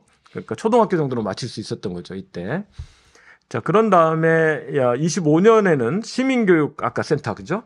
전국 지자체마다 지금 있다고 했는데 이게 법제화되었습니다. 그전에는 노동자 교육센터, 농민교육센터였던 것이 이제 제도화된 단계가 되고 60년대 아까 68년에 노사정 대타협이 일어나던 그 해에 중요한 교육개혁이 일어나요. 9년제 종합학교 제도로 이때 법을 바꿔서 이행합니다. 그전에는 독일식의 병렬식 모델로 4학년 때 성적과 부모의 백그라운드로 진로가 결정돼서 대부분은 이제 직업 세계로 나아가고 공부 잘하는 애들만 인문계 고등학교 가서 대학 가는 모델이었단 말이죠. 근데 60년대쯤 오니까 경제도 성장하고 중산층이 대폭 늘면서 자기 자녀들에 대한 평등한 교육 기회를 요구를 하기 시작하고 더 고등교육에 대한 접근성도 요구하거든요. 이런 것이 맞물려서 60년대부터 스웨덴 모델을 계속 이제 팔로잉을 하다가 68년에 종합학교 법을 제정을 합니다. 그리고 70년대에 단계적으로 이걸 쭉 이제 도입하는데 재미난 것이 제일 북쪽 마을부터 시작해서 78년에 헬싱키에서 마감을 해요. 그렇게 해서 제도화가 됩니다. 그런데 이 제도가 들어오니까 교사 양성 시스템도 바뀌어야 되는 것을 이제 알게 된 거예요. 교사들이 그 전까지는 6학년 때까지만 같이 가르치고 그 다음에 딱 이제 소득과 계급이 다 분리되잖아요. 그러니까 특히 IQ가 공부가 성적이 안 되면 중학교 수준의 수학을 가르칠 수 없다 이렇게 해서 생각한 거예요. 어떻게 가르치란 말이야. 쟤를 9학년까지 이렇게 생각하는 거예요. 한 반에서. 그래서 이때 교사교육법을 개정해가지고 교사들하고 아주 진한한 협상을 벌인 다음에 종합학교 교사 자격을 획득하려면 종합대학교에서 석사 학위를 취득하도록 해요. 5년제 프로그램으로 학사 석사. 그리고 이것이 핀란드 교육에 아주 핵심적인 기여를 했다라고 알려져 있죠. 교사들의 퀄리티가 전문성이 굉장히 높아지면서 이것이 교육의 질을 높이는 효과로 나타났다는 거 하나. 두 번째는 오늘날에도 핀란드의 교사들은 사회적으로 존경받는 직업이 되어 있어요. 가장 우수한 학생들이 들어가고 사회적으로도 법률가나 의료인과 못지않은 뭐 소득은 그렇게 많지 않지만 사회적 전문가로 존중받고 있는데 스웨덴과 노르웨이는 이 모델을 안 따라갔거든요. 오히려 최근에 스웨덴과 노르웨이가 핀란드 방식으로 지금 개혁을 했습니다. 그런데 이제 타이밍이 달라져가지고 이 효과가 똑같이 날지는 이제 지켜봐야 되는데 그 뒤에도 고등교육 개혁까지 이제 지속적인 교육 개혁을 해오고 있다라는 거고요. 핀란드 학제입니다. 이제 뭐 초등학교 전에 1년 이제 조기 교육이 있고요. 그다음에 1년간 예비 학교도 의무 교육으로 이제 6세부터 들어가고 그다음에 9년제 학교 여기까지는 다 똑같은 거죠. 그다음에 이제 9학년 때 처음으로 시험을 이제 테스팅을 한번 해가지고 과목별로는 다 이제 자기 공부는 하고요. 시험을 치고요. 9학년 때 인문계 고등학교와 직업학교로 나뉩니다.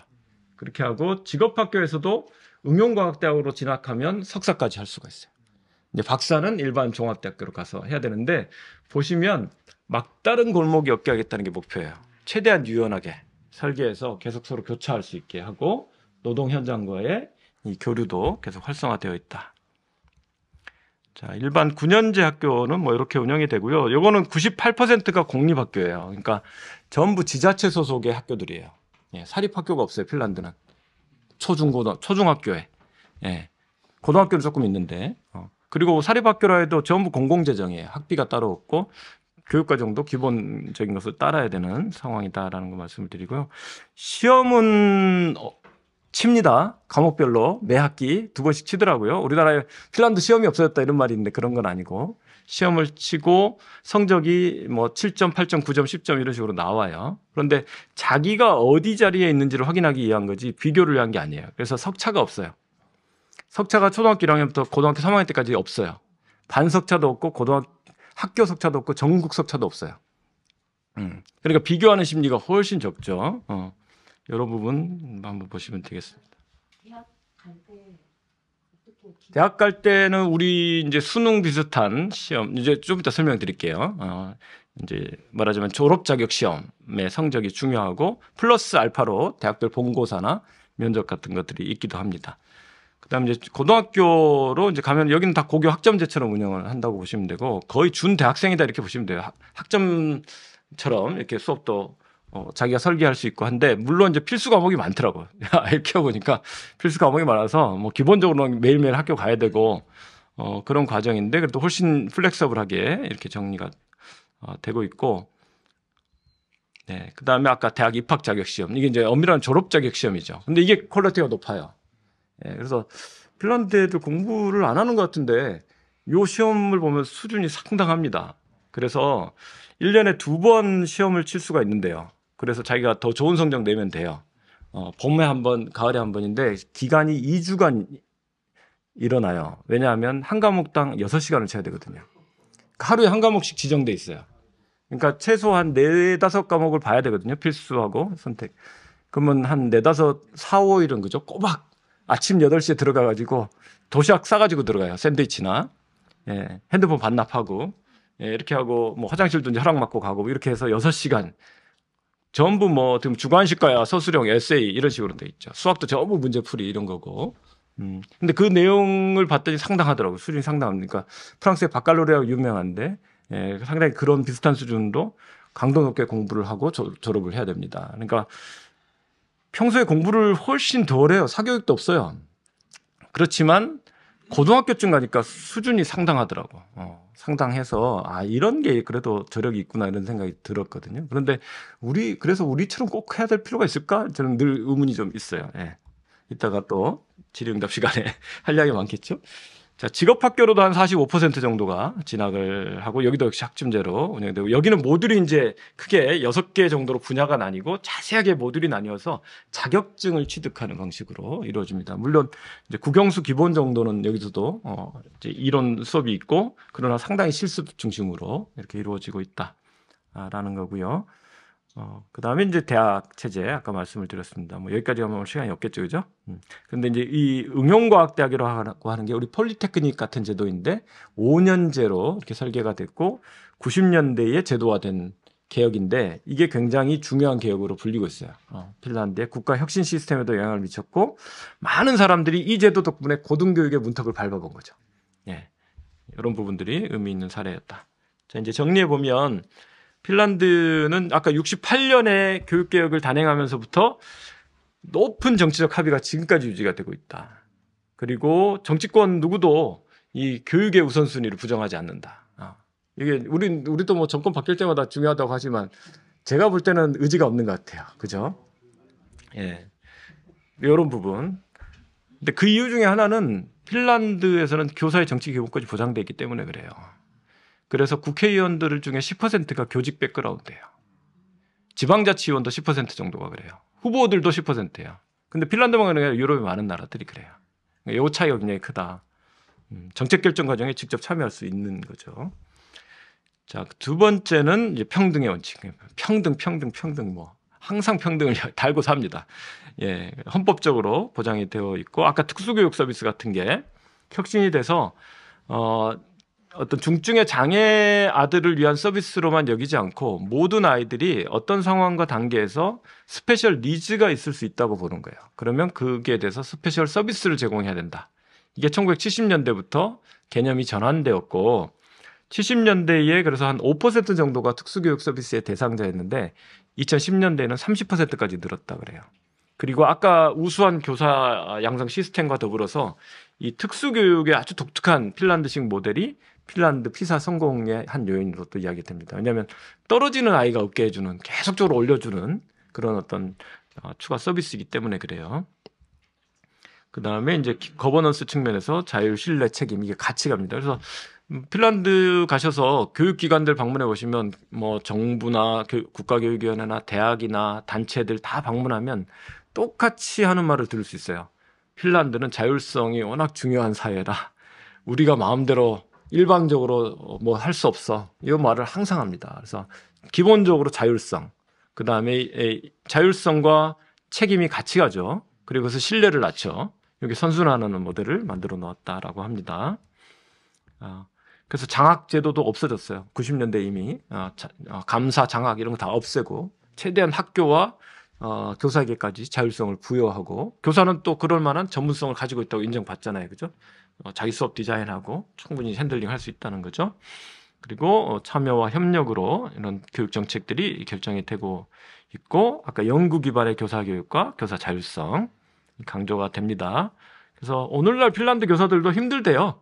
애들이 점점 ADHD 같은 경향이 늘고 학습 어려움이 많고 옛날 같지 않고 부모들도 우리 너무 힘들다. 뭐 자꾸 디지털 환경 뭐 이렇게 되고 국가교육과정도 너무 자주 바뀌고 이런 하소연들을 하고 있어요. 그리고 신문지상에 늘 나와요. 예, 개학을 할 때나 이렇게 되면. 그렇지만 우리 서희초 사태나 이번 특수교사 사고 이런 것처럼 교사들이 목숨을 이렇게 끊을 극단적인 선택을 할 정도의 이런 위기는 전혀 아니에요. 예, 핸들링하고 있는 수준입니다. 예, 교원 양성 체제 자체가 아까 이 석사학위를 따도록 했다는 게 굉장히 중요하다 그래요. 그러니까 어떤 석사 논문 정도를 써봤다는 게 굉장히 의미가 있고 특히 양적 질적 방법론 훈련이 잘 돼 있으면서 최신의 페다고지나 최신의 교육학 이론들을 얼마든지 소화해서 자기 수업에 적용시켜낼 수 있다고 하거든요. 그리고 그렇게 이루어지는 수업을 가지고 대학의 연구자들과 긴밀하게 협력해요. 그래서 아주 좋은 사례들이 많이 실험되고 또 그것이 곧바로 연구물로 나오고 있습니다. 이게 이제 선순환 구조를 가지고 있죠. 그래서 지금 예를 들면 헬싱키 대학의 교육대학이 굉장히 세계적으로 명성이 높아지고 하는 것입니다. 원래는 이게 다 3년제 특수사범학교였거든요. 70년대까지. 정규대학 바깥에. 그러니까 이때는 그렇게 그냥 높은 지위가 아니라 말하자면 실용적인 직업교육의 연장으로 봤던 거예요. 그런데 이제 79년부터 종합대학 안으로 이게 다 커리큘럼이 들어갔고 처음에는 헬싱키 대학 안에서도 사범대학의 위상이 높지가 않았다는 거예요. 그런데 90년대, 2000년대를 거치면서 아까 말한 그런 생태계가 만들어지고 하니까 전체 대학 패컬티 커뮤니티에서도 받아들여지면서 굉장히 높은 위상을 가지고 있다고 합니다. 제가 이제 핀란드 교육기관들을 계속 방문해 보면서 이제 인터뷰 마치고 딱 건물 바깥에 탁 나오면서 받은 인상이 이런 거예요. 야, 핀란드는 이제는 정말 교육 혁신의 혁신 단계로 나아가고 있는 것 같다. 그래서 이게 개별 사례 수준이 아니라 하나의 혁신적인 정책 생태계가 되었구나. 이 말은 뭐냐면 혁신의 동력이 이제 안에서부터 자생적으로 나온다는 거예요. 그리고 이게 선순환 구조를 만들어낸다는 거예요. 리질리언스가 있죠, 그죠? 이런 부분들, 가버넌스 구조, 교육문화부와 국가교육위원회가 있고 국가교육위원회가 초당적으로 운영이 되거든요. 합의제처럼 이게 정권의 임기를 넘어서 교육계획을 지속시켜주는 아주 좋은 합의제 기구예요. 이걸 따라서 우리가 국가교육위원회 만든 거예요. 2년 전에. 지금 토론회 한다고 우리 한 선생님이 저보고 토론자로 와달랬는데 제가 시간이 안 맞아서 못 가지만 가면 정말 이 이야기를 꼭 할 거예요. 정반대로 가고 있다. 180도 반대로 가고 있다. 하지 말라는 것만 하고 있다. 그렇죠? 이럴 거면 없는 게 낫죠. 이럴 거면 제도를 차라리 신중하게 우리가 안 만들더라도 천천히 제대로 공들여서 만드는 게 낫겠다. 저도 문재인 정부 말기에 급하게 법제화를 하는 것을 보고 걱정을 좀 했거든요. 근데 이제 아니나 다를까 이렇게 전개가 되고 있고요. 국가교육위원회 구성에서부터 여기는 이제 아까 비례대표제로 하기 때문에 여러 정당 대표들이 다 들어옵니다. 기본적으로. 그 다음에 노사대표가 다 들어와요. 우리는 지금 어떤가 모르겠어요. 우리 한국노총, 민주노총 대표들이 국가교육위원회에 참여하고 있나요? 그 다음에 전경련, 경총 상위 대표들이 들어오나요? 이런 게 굉장히 중요한 거거든요. 이게 왜냐하면 노동시장의 장기적인 과제하고도 뗄래야 뗄 수 없기 때문에 우리가 시민교육도 잘해야 되고 인문학 교육도 잘해야 되지만 또 이러한 고려들도 해야 되거든요. 정책 결정 과정에서는. 근데 이런 부분들이 전혀 들어가 있지 않은 거죠. 그죠? 그 과정에 이제 교사노조도 들어가 있고요. 저희 같은 교수들은 오히려 적어요. 오히려 이제 학생들 대표도, 학생단체들도 다 정립되어 있기 때문에 이렇게 들어가 있습니다. 네. 그 다음에 이제 그럼 정부는 뭐 하냐? 사실은 국가교육과정 정도로 가지고 스티어링을 하는 거예요. 그래서 이거는 스탠다드를 만들어주는 차원에서 내셔널 커리큘럼을 만들어주고 국가교육위원회의 핵심적인 역할입니다. 이게. 그리고 이 교육과정이 아주 체계적으로 촘촘하게 설계되어 있으면서 합의적으로 만들어내죠. 예. 그래서 이게 이제 국가교육과정, 그 다음에 이게 만들어지면 다시 로컬 교육과정. 그 다음에 학교의 연간 업무 계획과 개별 교사의 수업 계획으로, 연간 수업 계획으로 이게 굉장히 체계적으로 정돈이 되어 있고 내가 이번 수업에서 어떤 내용을 가르치면 그것은 국가교육과정의 어떤 파트에 어떤 목표와 연결되어 있다는 것이 다 연결이 되어 있는 상황이고 그것을 만들어내는 과정도 이렇게 다층적인 협업 구조로 만들어진다. 근데 특히 이 과정에 교사의 참여가 핵심적으로 중요하다. 왜냐하면 교사가 현장의 가장 중요한 전문가이고 최종적으로 수업을 실행해야 되는 사람이잖아요. 그죠? 학생들을 전면적으로 만나야 되고. 그러니까 여기서 보시면 교사 노조가 크게 참여를 하고, 그 다음에 지방자치단체와 학교 네트워크에 다 교사들이 또 들어가서 일하고 있거든요. 그죠? 그 다음에 보시면 이제 커리큘럼 팀에 가면 학과별, 그죠? 과목별 협회들의 교사들이 또 들어가 있죠. 오프라인 미팅과 온라인 컨설테이션에 교사들이 또 다 의견서를 냅니다. 이게 왜 중요할까요? 교육 과정에 대해서 교사들이 오너십을 가진다는 거죠. 자기들이 만든 거잖아요. 자기들이 참여해서 우리가 만든 거잖아요. 그러니까 교육 과정이 나의 의사와 무관하게 떨어졌다는 생각을 갖지 않고 또 내가 수업 디자인을 얼마든지 자유롭게 하기 때문에 내가 오너십과 책임감을 가지고 자율성을 최대한 발휘할 수 있는 교육이죠. 제가 이제 서희초 사태 이후에 지금 세종에서 수기 포럼을 계속 하고 있는데 우리 초등교사들이 첫 번째로 하소연한 게 뭐였냐면 눈치 보지 않는 교육을 제발 좀 하게 해달라 그거였거든요. 그러니까 자율성이 없다는 거죠. 자율성과 전문성을 왜 존중하지 않는가. 이런 부분이 지금 크게 좀 차이가 난다라는 거고요. 교육 과정의 문서가 이렇게 수백 페이지 두꺼운 정책 문서입니다. 우리처럼 몇십 페이지 막 개조식으로 막 이렇게 크게 쓰고 이러지 않고요. 여기에 절반 이상 보시면 전부 교육의 목표와 원리와 그다음에 학부모와의 소통과 이런 내용들이에요. 예. 그다음에 학생에 대한 복지와 지원 시스템과 이런 것들이에요. 예. 그리고 뒤에 어떤 내용을 가르칠 것인지는 저 뒤에가 있죠, 그죠? 자, 고등학교 교육과정도 마찬가지입니다. 이게 다 따로따로 나와 있습니다. 종합학교 교육과정, 고등학교 교육과정, 직업학교 교육과정은 이제 모듈별로 더 촘촘하게 따로 나와 있고, 그 다음에 예비학교 교육과정, 조기교육과정, 성인교육 국가교육과정이 다 나와 있어요. 다 정책 문서들로 국가교육위원회 홈페이지 가시면 다 다운받으실 수 있어요. 핀란드어로 이제 주로 돼 있고, 영어로 된 것들은 사셔야 되고, 그렇습니다. 예, 이제 뭐 이런 과목들 가르친다는 거고요. 그래서 요즘 이제 범교과 핵심 역량을 강조하는 거 여기 이제 강조가 돼 있는데 이게 아까 말씀드린 것처럼 OECD 버전은 약간 좀 제3의 길 정도의 컴피턴스 개념에 가까워요. 그 경쟁력이나 노동시장에 적응할 수 있는 역량을 길러주는데 초점이 있다면 핀란드 역시도 OECD 담론은 많이 가져오긴 했는데 그 뿌리까지 들어가면 빌딩까지 이어진다라는 부분들. 이해를 좀 하시면 좋을 것 같고요.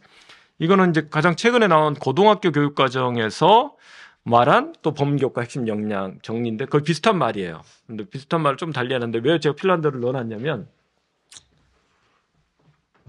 히바 율레이스 시비스테스 보이죠? 아까 시비스테스 계속 했죠. 히바가 좋다는 말이고 율레이스는 제너럴이에요. 제너럴한 빌딩 역량이에요. 예, 좋은 일반 교양 정도로 우리가 보여요. 일반 시민성을 획득하는 게 교육 목표의 1순위예요. 그리고 그 안에 어떤 인간형을 원하냐? 휘바, 좋은 인간. 휘바, 따사파이너이넨 하면 균형 잡힌, 균형적인, 균형 감각 있는. 그리고 시비스티누트, 교양 있는, 빌딩이 된 인간, 이 의미는 인간을 길러낸다는 거예요. 그러니까 계속 시비스티스가 국가교육과정의 아예 목표라는 거 아시겠죠, 그죠? 네. 제가 번역을 한 말이에요. 그러니까 국가교육과정의 목표가 좋은 시민을 길러내는 거예요. 결국은 이 빌딩을 갖춘 좋은 시민을 길러내고 오늘날에는 그게 글로벌 문화 역량, 복지나 웰빙에 대한 역량, 상호작용과 소통의 역량, 윤리성과 환경에 대한 역량, 민주주의 시민 참여 기술과 역량, 다중문해력과 창조적 역량 이렇게 변주가 되어서 설명되지만 그 핵심은 뭐다? 결국은 시비스티스 빌딩의 차원을 21세기에 어떻게 구현할 거냐의 과제다라는 거죠. 자, 이제 자연스럽게 시민교육으로 넘어오겠습니다. 그래서 전체 교육이 다 시민교육이에요. 핀란드의 교육은 시민교육이다. 그게 목표도 시민교육이고 원리와 방법론도 시민교육에 기초해 있다고 볼 수 있는데 그럼에도 불구하고 별도의 시민교육 프로그램은 없나요? 라고 물을 수도 있죠. 제가 볼 때는 사회과 관련 과목이 시민교육 내용이 굉장히 풍부합니다. 역사, 윤리, 철학, 뭐 이런 지리 이런 것들은 전부 시민교육적 내용들이 너무나 많은데 특히 사회과는 뭐 민주주의란 무엇인가, 정당이란 무엇인가, 정부는 무엇이고, 권력은 무엇이고, 시민의 역할은 무엇인가가 나오기 때문에 아주 핵심적인데 여기에만 그치지 않는다는 거죠. 수학도 시민교과고, 국어, 외국어, 자연과학 말할 것도 없다라는 거죠. 환경, 자연 교과서를 초등학교 때 가져왔는데 갑자기 핀란드 대통령 이름이 쭉 나와요. 이거 어떻게 논리가 이렇게 튀지? 이렇게 하고 봤더니 처음에 환경이라는 과목인데 그야말로 environment니까 나를 둘러싼 환경이 무엇인지를 탐색하는 거예요. 교실 바깥으로 나가볼까? 학교 운동장에 갔더니 토끼가 뛰어노네? 핀란드 진짜 토끼가 뛰어노네. 그럼 좀 더 나가볼까? 마을로 가네? 좀 더 나가볼까? 우리 도시로 가네? 그 다음에 국가로 가네? 그 다음에 세계로 가네? 우주로 가네? 나중에는 다시 또 돌아와서 우리 몸속으로 들어가고 이렇게 해서 이제 또 심리학이라든가 생물학으로 또 들어가는 이 과정 어딘가에 정치 체제에 대한 이야기들도 논리적으로 연결이 되는 거죠. 이런 식으로 굉장히 논리적이면서 연결적 사고를 한다라는 거고 그 다음에 예술교육, 스포츠교육, 수공예 교육도 지금 커리큘럼에 들어와 있어서 굉장히 중요하다. 그래서 제가 이제 정리하기를 핀란드의 시민교육은 통합적이다. 홀리스틱하게 이루어지고 굉장히 프랙티컬하다. 실용적으로 이루어지고 그러면서도 가치 기반 접근을 하는데 가치 기반 접근과 실용적 접근이 좀 충돌할 것 같지만 높은 수준에서 통합적으로 구현될 수 있다는 걸 보여주는 것 같다라고 생각을 합니다. 아까 특수교육 이야기는 드렸고요. 일단 사회교과서를 보시면 급자에서 구급파까지 있는 그대로 정당을 다 가르쳐준다. 한국은 이걸 못하게 하잖아요. 민주당 국힘 이런 거 나오면 안 되잖아요. 한국은. 예, 그런 거 나오면 안 되고 우리 국회 사진도 개별 의원들 식별 가능한 얼굴이 들어가면 안 돼요. 정치인들 사진이 들어가면 안 돼요. 우리는 다 이거 처리합니다. 모자이크 처리합니다. 그래서 다 그냥 일러스트레이션 하고 있어요. 요즘에. 근데 그렇게 하면 학생들의 흥미가 떨어져요. 정치 현실에 대해서 생생한 관심이 떨어진대요. 그래서 있는 그대로의 정당들을 넣어주고 심지어 현역 총리가 누구고 야당 대표가 누군지 사진 매년 바꿔줘요.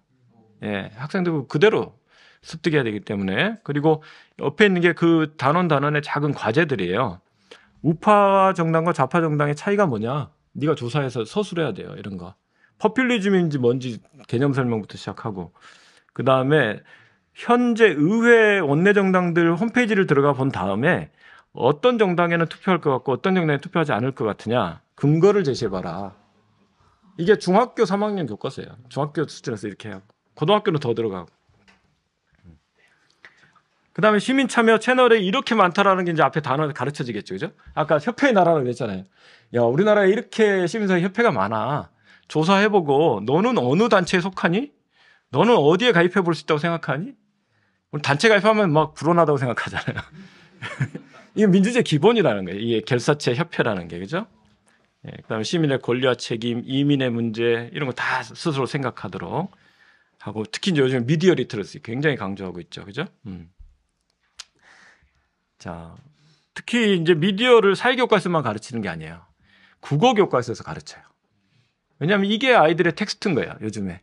그죠? 아이들의 문자 생활, 텍스트 생활은 뭐예요?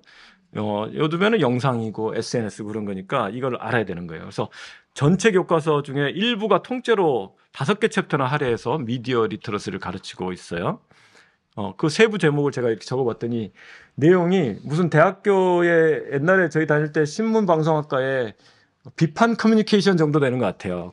거기서 정도 다루는 수업 내용이에요. 예, 광고를 어떻게 보고, 이런 것들을 기자윤리는 무엇이고, 네티즌 윤리는 무엇이고, 자, 거기 안에 구체적인 챕터 이 교과서에 과제들을 제가 또 한번 번역해 본 거예요. 너무 친절하죠. 저희 번역 다 해드리고. 예.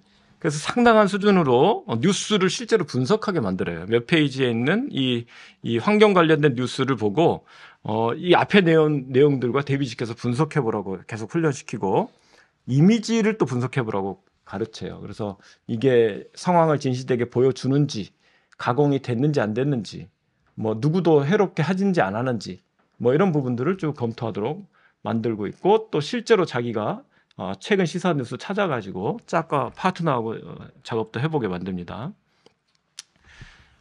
뭐 더 많은데요. 미디어 리터러시 이 정도로 정리하고 사회참여 채널 몇 가지 항상 이야기 나오는 거잖아요. 그죠? 학생회에서부터 여러 채널이 돌아간다. 이제 초등학교 때는 어린이의회라는 게 이제 돌아가고 지자체에 시의회 의사당 내주는 거예요. 이렇게 저희 땀빼레 시의회 메인 의사당입니다. 예, 그래서 학생 대표들이 가가지고 이제 어린이 관련된 정책들을 심의한다 이런 거고요. 근데 이제 좀 더 진지한 건 이제 청소년 단계부터죠. 청소년위원회는 이거는 공식 기구예요. 지방정부법에 명시된 기구예요. 지자체들은 다 이걸 설치해야 됩니다. 그래서 당사자위원회로 운영이 되고요. 최근에는 직접 선거를 해요. 청소년들이 13세에서 18세 사이 청소년들이 직접 투표해서 대표를 뽑는데 한 3분의 1 정도 투표율이 나온대요. 30% 정도가. 그다음에 청소년 의회는 이제 공식 기구는 아니지만 이제 2년에 한 번씩 헬싱키 의사당에 모여가지고 하고 그 전에는 이제 학교에서 클럽 활동처럼 운영을 하다가 대표들이 와서 이렇게 모여가지고 의회 본회의도 경험하고 상임위원회도 경험하고 이거는 이제 또 이때 되면 저널리스트 이제 학생 저널리스트들도 모여서 원내 대표들한테 질문하는 거예요. 앞에 있는 거는 이제 정당 대표들이고 이 친구들이 이제 질문하는 모습이죠. 근데 국회의원이 200명인데 청소년 의원은 199명이에요. 왜 그럴까요? 현직 국회의장이 사회를 봐주기 때문에 그래요. 여기 보시면 지금 사회 보고 있죠, 그죠? 그 다음에 정부 총리부터 장관들이 다 출석해서 답변을 해요. 청소년 대표들의 질문에 대해서. 이 질문은 사전에 청소년 대표들이 제기해서 온라인 투표로 결정해요. 질문의 순서를. 그리고 그것을 이제 현장에서 발언하고 답변하고. 그리고 이걸 공영방송으로 생중계를 해줘요. 예. 그러니까 핀란드 사회가 청소년을 어떻게 대우하는지를 보여준다 이거죠. 그죠? 그래서 다음날 되면 대문짝만하게 신문에서 대서특필이 돼요. 청소년 대표들은 어떤 의제를 중요하게 고려했다. 어떤 질문을 던져서 장관들을 쩔쩔매게 했다. 이런 게 이제 한 면 정도는 통틀어서 써줍니다. 자, 조금 더 이제 실질적인 기재들도 있어요. 로컬 시민 발의 제도나 시민 투표에도 참여할 수 있어요. 15세 이상만 되면은 서명을 이제 이렇게 할 수가 있게 되어 있고요. 그다음에 헬싱키의 국회의사당 앞에까지 청소년들이 기후 파업하러 집회하는 모습이에요. 예, 그 툰베리 이후에 이런 모습들. 그다음에 이거는 이제 녹색당에서 나온 청년 대표들이에요. 엄청 젊죠. 예, 그 국회의원 선거 이런데 나왔던 이 친구는 국회의원까지 지금 하고 있죠. 예. 그다음에 청소년 선거가 있어요. 모의 선거 우리 못하게 하잖아요. 그죠? 핀란드는 이게 허용이 60년대부터 됐는데 하고 있는데 지금 굉장히 체계적으로 합니다. 각급 선거에 다 합니다. 의회, 지방 자치선거, 대통령 선거, 유럽의회 선거 4개에 대해서. 그때마다 청소년 선거가 병행돼서 가고 제가 모의 선거라고 안 써놓은 이유는 구속력만 없다 뿐이지 똑같은 정당과 똑같은 후보에게 투표하는 거예요. 우리는 가설 정당 만드는 것도 못하게 하고 그러잖아요. 근데 그게 아니라 있는 그대로의 정당에게 이렇게 투표하는 거고 전국적으로 굉장히 많은 숫자로 참여를 하죠. 그죠? 예, 6만 표 이상 정도. 우리 인구 대비하면 60만 표 정도 되는 거잖아요. 그죠? 예. 그리고 이 결과도 역시 공영방송이나 이런 데서 다 보도해 줍니다. 청소년들은 어떤 선택을 했다. 보통 달라요. 유권자, 성인 유권자하고 상당히 다른 선택을 해요.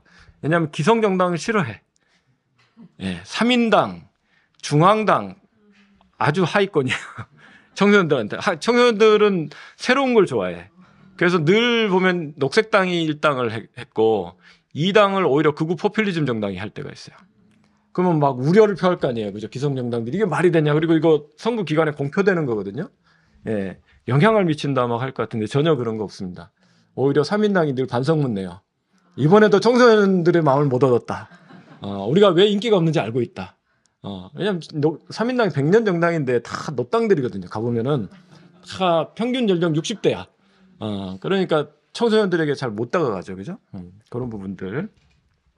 그 다음에 또 역시 선거 토론회도 청소년 기구들 중심으로 활발하게 합니다. 학교에 불러와서 토론하는 거예요. 총선이 열린다 그러면 각 정당의 청년 대표들 불러와서 정치 토론하는 거예요. 예. 저희 아이 고등학교에서도 이렇게 하더라고요. 예. 예. 나 누구 봤다 오늘 뭐 국회의원들 와가지고 다 토론하고 가고 그래요. 예. 이게 뭐 전혀 문제가 없습니다. 그리고 15세부터 정당의 유스 조직에 다 가입할 수 있다. 자기가 원하면. 예. 심지어 녹색당 이런 데 13세부터 부모 동의 있으면 받아줘요. 예. 근데 이 청년 조직들이 우리처럼 액세서리 기구로 운영되는 게 아니라는 거죠. 여기가 당의 미래 정책 의제를 설정하는 싱크탱크이고 차세대 리더 양성 기구다. 그리고 대개 청년 조직 대표가 당 부대표를 역임을 합니다. 상당한 존중을 받죠. 그리고 여러 이제 여기서 정치 교육과 훈련을 받는 거죠. 사실은. 그래서 핀란드에서는 20, 30대 국회의원이나 장관, 총리가 얼마든지 나올 수 있는. 이분이 보시면 이제 지난번 산나마린 총리잖아요. 28살에 국회의원이 됐거든요. 그때 모습이에요. 그때 3인당 여름 캠프, 전직 대통령, 전직 총리, 예, 뭐 현직 국회의원들이에요. 아주 젊죠. 그러니까 신구와 남녀의 조화들을 이루어가는 모습들을 이제 볼 수가 있습니다. 산나마린이 정치에 입문한 거는 한 20살 정도입니다. 예, 그때 저하고 대학 동문인데, 예, 담페레 대학 이제 저기 대학 들어가고 뭐 이렇게 그 담페레 3인당 지부, 그러니까 지역 지부에 먼저 가입을 하고 22살에 지방 의원부터 출마하는 거예요. 이때 실패해서 26살 때 다시 도전해서 지방 의원이 돼요. 근데 여기는 지방의원과 국회의원 겸직할 수 있기 때문에 28에 도전해서 국회의원도 된 거예요. 그리고 32살에 재선이 된 겁니다. 그리고 이번엔 자기 정당이 이겼기 때문에 여당이 돼서 내각의 장관으로 입문을 했는데 운이 좋아서 이 사람이 총리였는데 뭐 문제가 있어서 실각하고 바로 총리가 된 케이스예요. 네. 32살에. 이런 모습들. 근데 이게 이제 학교와 청소년 중심으로 했는데 바깥에 노동자학과 시민교육기관이 125년의 역사가 있다고 그랬잖아요. 이 역사가 이미 이렇게 이어져서 오늘날 이렇게 굉장히 포스트 모던한 모습으로 이렇게 진화해 오고 있다는 거고, 여기에서만 지금 예수 많이 줄었더라고요. 제가 5년 전에 65만 명이었는데, 최근에 정부 재정이 좀 여기 지원을 좀 줄여가지고 50만 명 정도가 참여하는데, 그래도 인구 10% 이상이 매년 하나 이상 강좌를 수강하고 있죠. 이게 매 학기마다 집집마다 날라와요. 온라인으로도 있지만. 그래서 제가 이거 받아보면 세상에 제일 아름다운 책 같다. 정말 시민들이 아주 다양한 이런 프로그램들 참여하는 게 인상적이다라는 거고요. 그런데 각 도시에 이거 하나만 있는 게 아니고 또 이런 다양한 시민교육기관들이 생태계를 이루고 있어요. 이거는 이제 일종의 오픈 대학처럼 운영하는 그런 모습들이 있고, 그 밖에 또 성인교육기관들이 굉장히 활발하게 이어져 있고, 이건 직업교육기관하고도 밀접하게 연관돼서 오늘날 시민들로 하여금 여러 가지 대비를 할 수 있게 해준다. 예, 이제 다 왔네요. 자, 핀란드 교육 모델의 특징과 시사점이 되겠습니다. 그래서 전반적으로 보시면 후발주자 였는데, 우리가 일어서는 길은 교육밖에 없다. 우리랑 비슷한 면이 있죠. 그래서 이 교육에 대한 높은 정치적 합의가 지금까지 이어지고 있고, 개별 정권의 임기를 뛰어넘는 지속적인 교육개혁에 성공한 사례였다. 그 다음에 참여와 협력의 가버넌스가 상시적으로 작동되면서 신뢰를 낳고 있다. 핀란드에서 교사는 존중받는 전문가 집단으로 높은 권한과 자율성을 부여받고 정책 결정 과정에 핵심적으로 참여한다. 5번째, 이제 전통적인 복지국가에서 한 걸음 더 나아가 시민들의 역량을 늘려주는 복지국가로 이행해 가고 있는데, 여기에 다시 한번 교육이 굉장히 중요하게 접근되고 있고, 요즘 핀란드는 평생학습이란 말에서 하나 더 나가서 지속학습 사회다 이런 표현을 쓰더라고요. 이렇게 좀 나아가려고 하고요. 이 모든 것이 빌둥에 기반해 있다라고 이제 말씀을 드려서 민주주의와 교육과 시민성이 따로 떨어져 있지 않다라는 말씀 하나 더 드립니다. 그리고 학교에서 시민교육과 청소년 참여도 활성화되어 있다라는 거고요. 그래서 지금 하나의 혁신적인 생태계로까지 나아가고 있다라는 생각이 드는데, 이러한 상을 들여다보면 건강한 민주주의가 활력 있는 시민사회와 역동적 공론장을 먹고 산다고 말한 하버마스의 그런 어떤 언명이 현실에서 구현되는 모습이 아닐까라는 생각도 들고, 핀란드에서는 제가 처음에 말씀드린 것처럼 민주주의를 내 삶에 영향을 미치는 정책 결정 과정에 나도 참여하여 영향을 미치는 것이라고 사회교과서에서 가르친다고 말씀을 드렸는데, 그런 모습이 실제에서 이제 드러나는 측면들이 있는 거죠. 그래서 다시 한번 이제 한국 민주주의와 교육 시민성으로 우리가 고민을 좀 돌려서 정말 이제 권위주의적인 퇴행이나 위기를 우리가 겪고 있고, 교육은 정말 지금 붕괴 위기라고 저는 생각을 하는데요. 서희초 사태가 이제 그걸 드러낸 것이고요. 지금 몇몇 입법으로 제도 개선이 되고 있지만 그것으로 우리가 위기가 해소되었다고 말할 수 있을까? 지금 당장 그 특수교사 사례가 또 뭐 지금 보여주듯이 좀 장기적인 관점에서 굉장히 좀 뭐랄까요? 풍전등화 같은 상태에 있다. 더 큰 위기가 올 것 같아요. 얼마 안 가서. 지금 마치 몇 가지로 가려진 것 같거든요.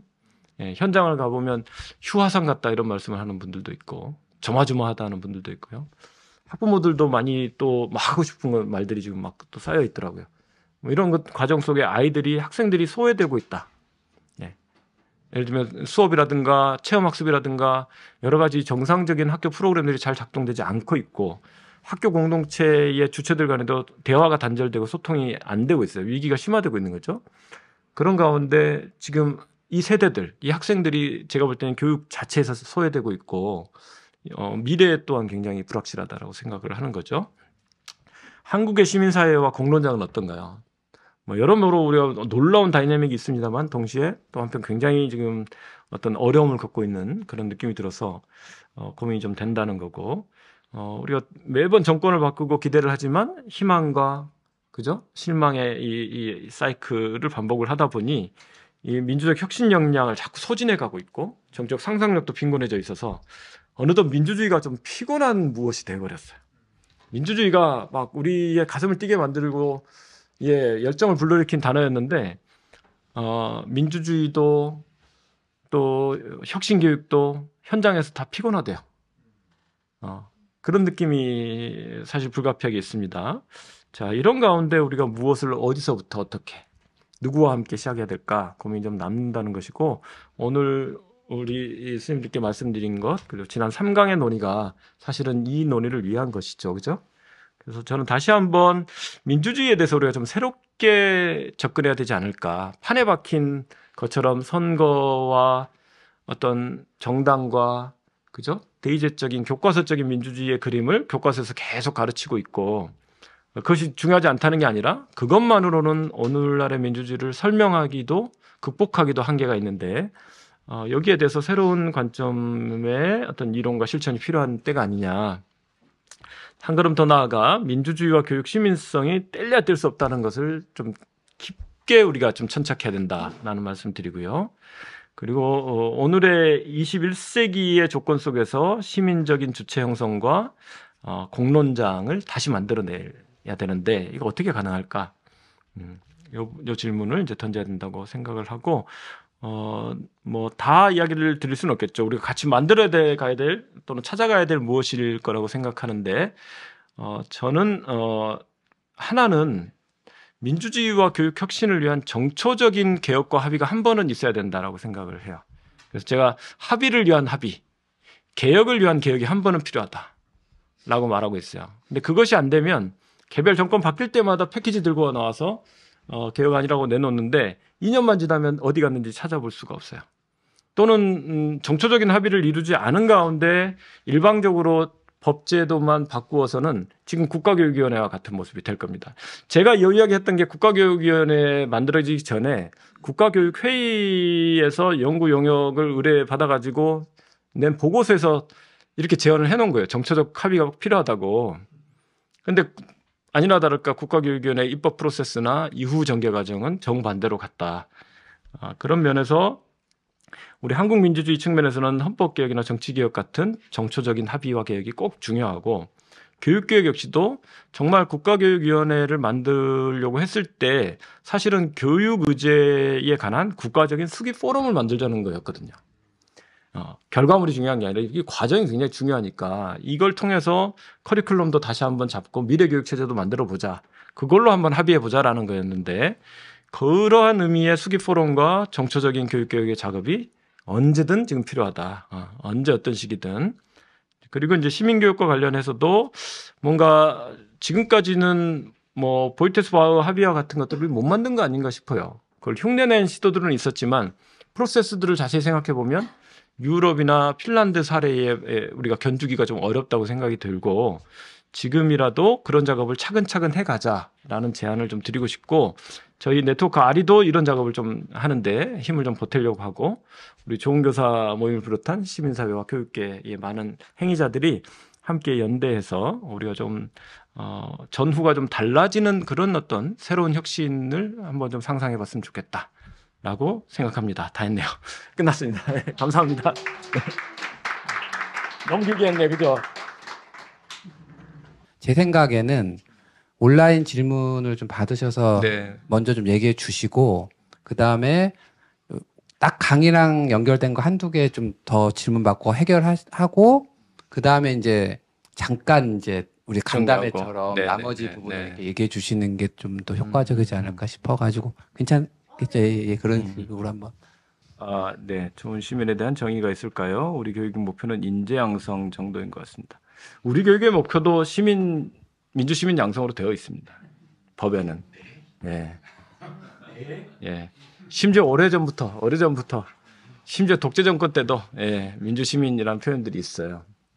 근데 이제, 우리의 경우는 이제 말하자면 언어와 개념이 사실은 어떤 시민들 사이에 진정한 의사소통을 촉진하는 것이 아니라 그걸 가로막고 있는 것이죠. 그 가로막아 왔던 것이죠. 이제 그걸 우리가 민주화 이후에 이제 바로 잡아야 되는 과제가 있었던 상황인데, 그 역시도 이제 한국 민주화 자체가 이렇게 군부와의 타협에 의한 것이었고 여러 우여곡절이 있었기 때문에 쉽지가 않았던 면이 있고, 뭐 2010년대에 와서 다시 이제 민주시민교육 이야기가 나오는 형국이어서 그 사이에 이미 평생교육 같은 것이 법제화 되어버리고 또 2015년에는 인성교육진흥법 이런 게 또 박근혜 정부 시기에 굉장히 보수적인 그런 어떤 목소리들이 반영이 돼서 좀 되어버리고 한 국면들이 있어서 이게 좀 온전하게 이렇게 좀 갈래치기를 하면서 정돈을 새로 해야 되는 국면이었는데 이미 또 새로운 것들이 막 무성하게 이제 덤불을 이루고 있는 상황인 것이죠. 그러니까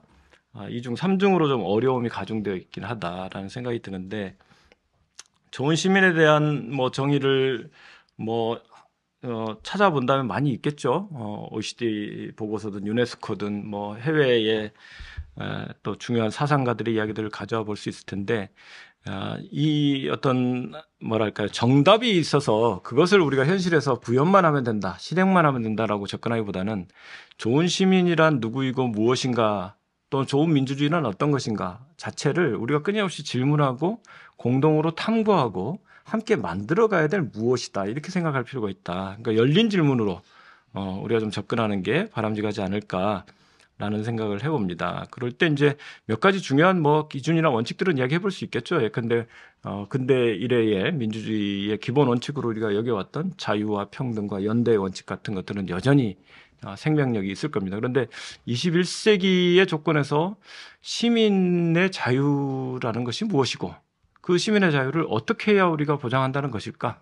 18세기의 프랑스 혁명 때하고도 다르고 19세기의 자본주의가 산업화되던 당시하고도 다르고 오늘날에 정말 굉장히 뭐 AI까지 이제 도래한 이런 뭐 생태주의의 위기도 있는 시대이기 때문에 이런 질문 하나하나가 지금은 사실은 굉장히 복합적이고 열린 질문들이라는 거죠. 그래서 우리가 이런 것들 좀 찾아가면 좋겠다라는 생각을 합니다. 그런데 지금의 이제 우리의 교육과 관련해서는 그러한 노력을 적어도 할 수 있는 시간을 보장해 줘야 되는데 학생들에게 그 중요한 그걸 형성하는 시기잖아요. 아동과 청소년의 시기. 심지어 대학생 때까지도 우리가 그 시간을 잘 보장하지 못하고 있다는 거야. 그 시간과 자율성을 허용하지 않고 있다는 게 민주주의 사회로서는 참 있기 어려운 상황이 아니냐라는 생각이 드는 거죠. 이건 상당히 권위주의 사회에서 우리가 그동안 했던 것들을 계속 반복적으로 해가는데 신자유주의적인 경쟁주의나 능력주의와 맞물려 가지고 어떻게 보면 이른바 사교육과 또 맞물리고 해서 더욱더 조금 안 좋은 방향으로 진화하고 있는 게 아닌가라는 걱정도 많이 들죠. 그죠? 그래서 이 부분을 어떻게 확보해야 될 것인가가 개인 차원에서나 각 가정이든 개인 차원에서나 그다음에 우리가 교원단체 수준에서나 또 교육 당국이나 어떤 정치적 수준에서도 다 중요한 그런 어떤 의제가 아닐까. 자, 맞게 답을 하고 있나요? 네, 그 밑에 질문이 하나 더 있네요. 예, 추가 질문. 교사 간 수기 모임 만들기는 바로 실천해 볼게요. 좋습니다. 이런 거 아주 좋습니다. 네. 학부모와도 수기 모임을 만들면 조금씩 나아질까요? 책 모임을 겸해서요. 뭐 어떤 모임이든 예 수기 모임들이 있으면 좋겠다. 그것도 뭐 꼭 포멀한 형태가 아니라 인포멀한 형태로 출발했던 거잖아요. 다 선술집, 카페 이런 것들로 서구에서도 공론장이 근대에 올라왔던 것인데 지난주에 수기 포럼을 세종에서 이제 교사하고 교장 교감도 하고 학부모도 하고 지난주에는 종합 워크숍으로 다 같이 해봤거든요.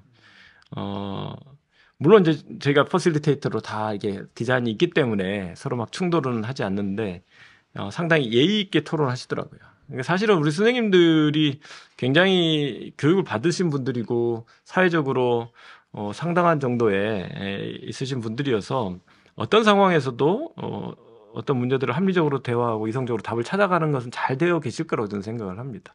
그리고 학부모들도 대부분은 사실은 악성 민원을 근처에도 가지 않는 분들이잖아요. 사실은 아이들 보내면서 학교가 잘 되기를 바라고 교사들에 대해서도 안타까움을 가지고 있는 분들이더라고요. 다만 이제 오늘날 또 우려가 되는 지점들은 속으로 갖고들은 있어서 이런 것들이 공론회장에서 또는 이러저러한 모임에서 서로 대화로서 소통될 수 있다면 그것은 가능하기도 하고 또 의미가 있는 게 아닌가라는 생각들 단초들 정도는 가져보았습니다. 네. 이 정도 할까요? 온라인 팀. 네. 네. 지역 스터디 모임 개수가 놀라운데 퇴근이 빠른 퇴근이 빠른 거. 그렇죠. 저녁이 있는 삶을 살죠. 근데 이제 출근도 빨리는 하더라고요. 8시면 보통 출근하고요. 근데 진짜 한 가지는 아마 우리처럼 이렇게 출퇴근 시간이 길지 않은 거죠. 서울에서 뭐 1시간 반씩. 그죠? 뭐 땀빼레 대도시인데 거기서는 차가 막힌 걸 본 적이 없으니까. 예, 20-30분 안에는 다들 가고. 헬싱키라고 해도 뭐 퇴근 시간에 잠깐 뭐 한 20-30분 막히는 정도? 아주 어떤 구간만 이런 수준이기 때문에 일단 근접해서 산다는 게 좀 중요하지 않은가 싶기도 하네요. 저녁 있는 시간에. 그러나 어쨌든 노동 시간 자체는 많이 줄어 있습니다. 일주일에 평균 하루 노동 시간이 한 7.7시간 내지 7.5시간 정도이고 연간 휴가도 유급 휴가가 평균 6주에서 7주. 부모들도 이렇게 다 시간을 내고 하기 때문에 보통 3-4시면 퇴근해요. 아침 8시 출근해서. 예. 점심시간 포함해서 한 7시간 반 일하고 3시면 짐 싸는 것 같은데요. 4시면 다들 그다음에 6시면은 거리가 조용해요. 거리가 조용하고. 근데 뭐 하냐? 그 사이에 뭐 하냐 보면은 4시에 아이들 픽업해서 축구 클럽 데려가고 뭐 데려가고 이게 이제 아빠들의 기본 일상. 그거 일주일 내내 그거 짜는 게 학기 시작할 때는 아빠의 일상이더라고요. 예. 이번 학기는 어떻게 하고. 그리고 그 사이에 4시부터 직장인들 퇴근하면은 한 8시까지가 시민교육 기간이 피크로 돌아가는 거예요. 예. 낮에는 주로 연금생활자리들이나 이런 분들이 와서 이제 강의 들으시는 거고 오후 4시부터 8시 사이에 한 2-3개 강좌가 막 돌아가는 거죠. 예. 그래서 직장인들이 이제 그런 데 와서 프로그램 참여하고 가고 뭐 그런 것 같습니다. 저희가 제 생각에는 이제 온오프라인 모임의 공식적인 건 여기서 좀 마친 상태에서 이제 오프라인 안에서 그렇죠. 김혜지 선생님 질문을 포함해서 좀 얘기를 좀 자연스럽게 나누는 게 더 네. 좀 효과적이지 않을까라는 생각이 좀 들어서요. 괜찮을까요? 네, 좋습니다. 네, 그러면 제 공식적인 마무리 멘트 한번 하고, 네. 네. 앞으로 나오시죠. 네. 저희가 이제 아까 교수님 저 핀란드 얘기할 때 알아들을 수 있는 단어가 하나 있었는데 그게 휘바. 네. 좋다 이런 뜻인데. 맞아요. 저희가 좋은 교사 운동 이미 예견한 듯이. 그러네. 네.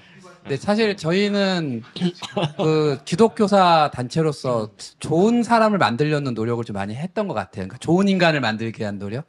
근데 이제 좋은 시민에 대한 관심은 조금 적었던 것 같아서 저희도 이걸 좀 계기로 해서 좀 좋은 시민을 좀 만들어 보려는 노력들을 저희 교사 운동 안에서도 좀 했으면 좋겠다는 생각이 들고 또 그러려면 또 이제 교수님과 같은 단체, 우리 시민단체하고 연결도 좀 잘 될 필요가 있겠다. 그리고 저희 안에서도 이제 이런 식의 어떤 연수들을 좀 많이 만들 필요가 있겠다라는 생각이 좀 들었습니다. 네. 그 3회에 걸쳐서 진행하는 과정에 이렇게 참석해 주셔서 감사를 드리고 사실은 제가 처음 기획했을 때 10명이 신청하겠나 이런 생각을 했거든요, 사실은. 근데 이렇게 많이 신청해 주시는 거 보면 민주주의에 대한 관심, 교육에 대한 관심이 상당히 많으시다. 이런 큰 위로와 희망을 얻고 아까 말씀하셨던 희망을 내부에서 찾는다. 이 말이 좀 떠오르면서 좀 기쁜 마음으로 마무리하겠습니다. 네, 감사합니다. 네, 수고하셨습니다. 네, 그러면 네. 자연스럽게 이제 나가실 네. 분들 나가시고 온라인이요. 오프라인도 네. 혹시 질문 있으면 이제 자연스럽게 해주시면 좋을 것 같습니다.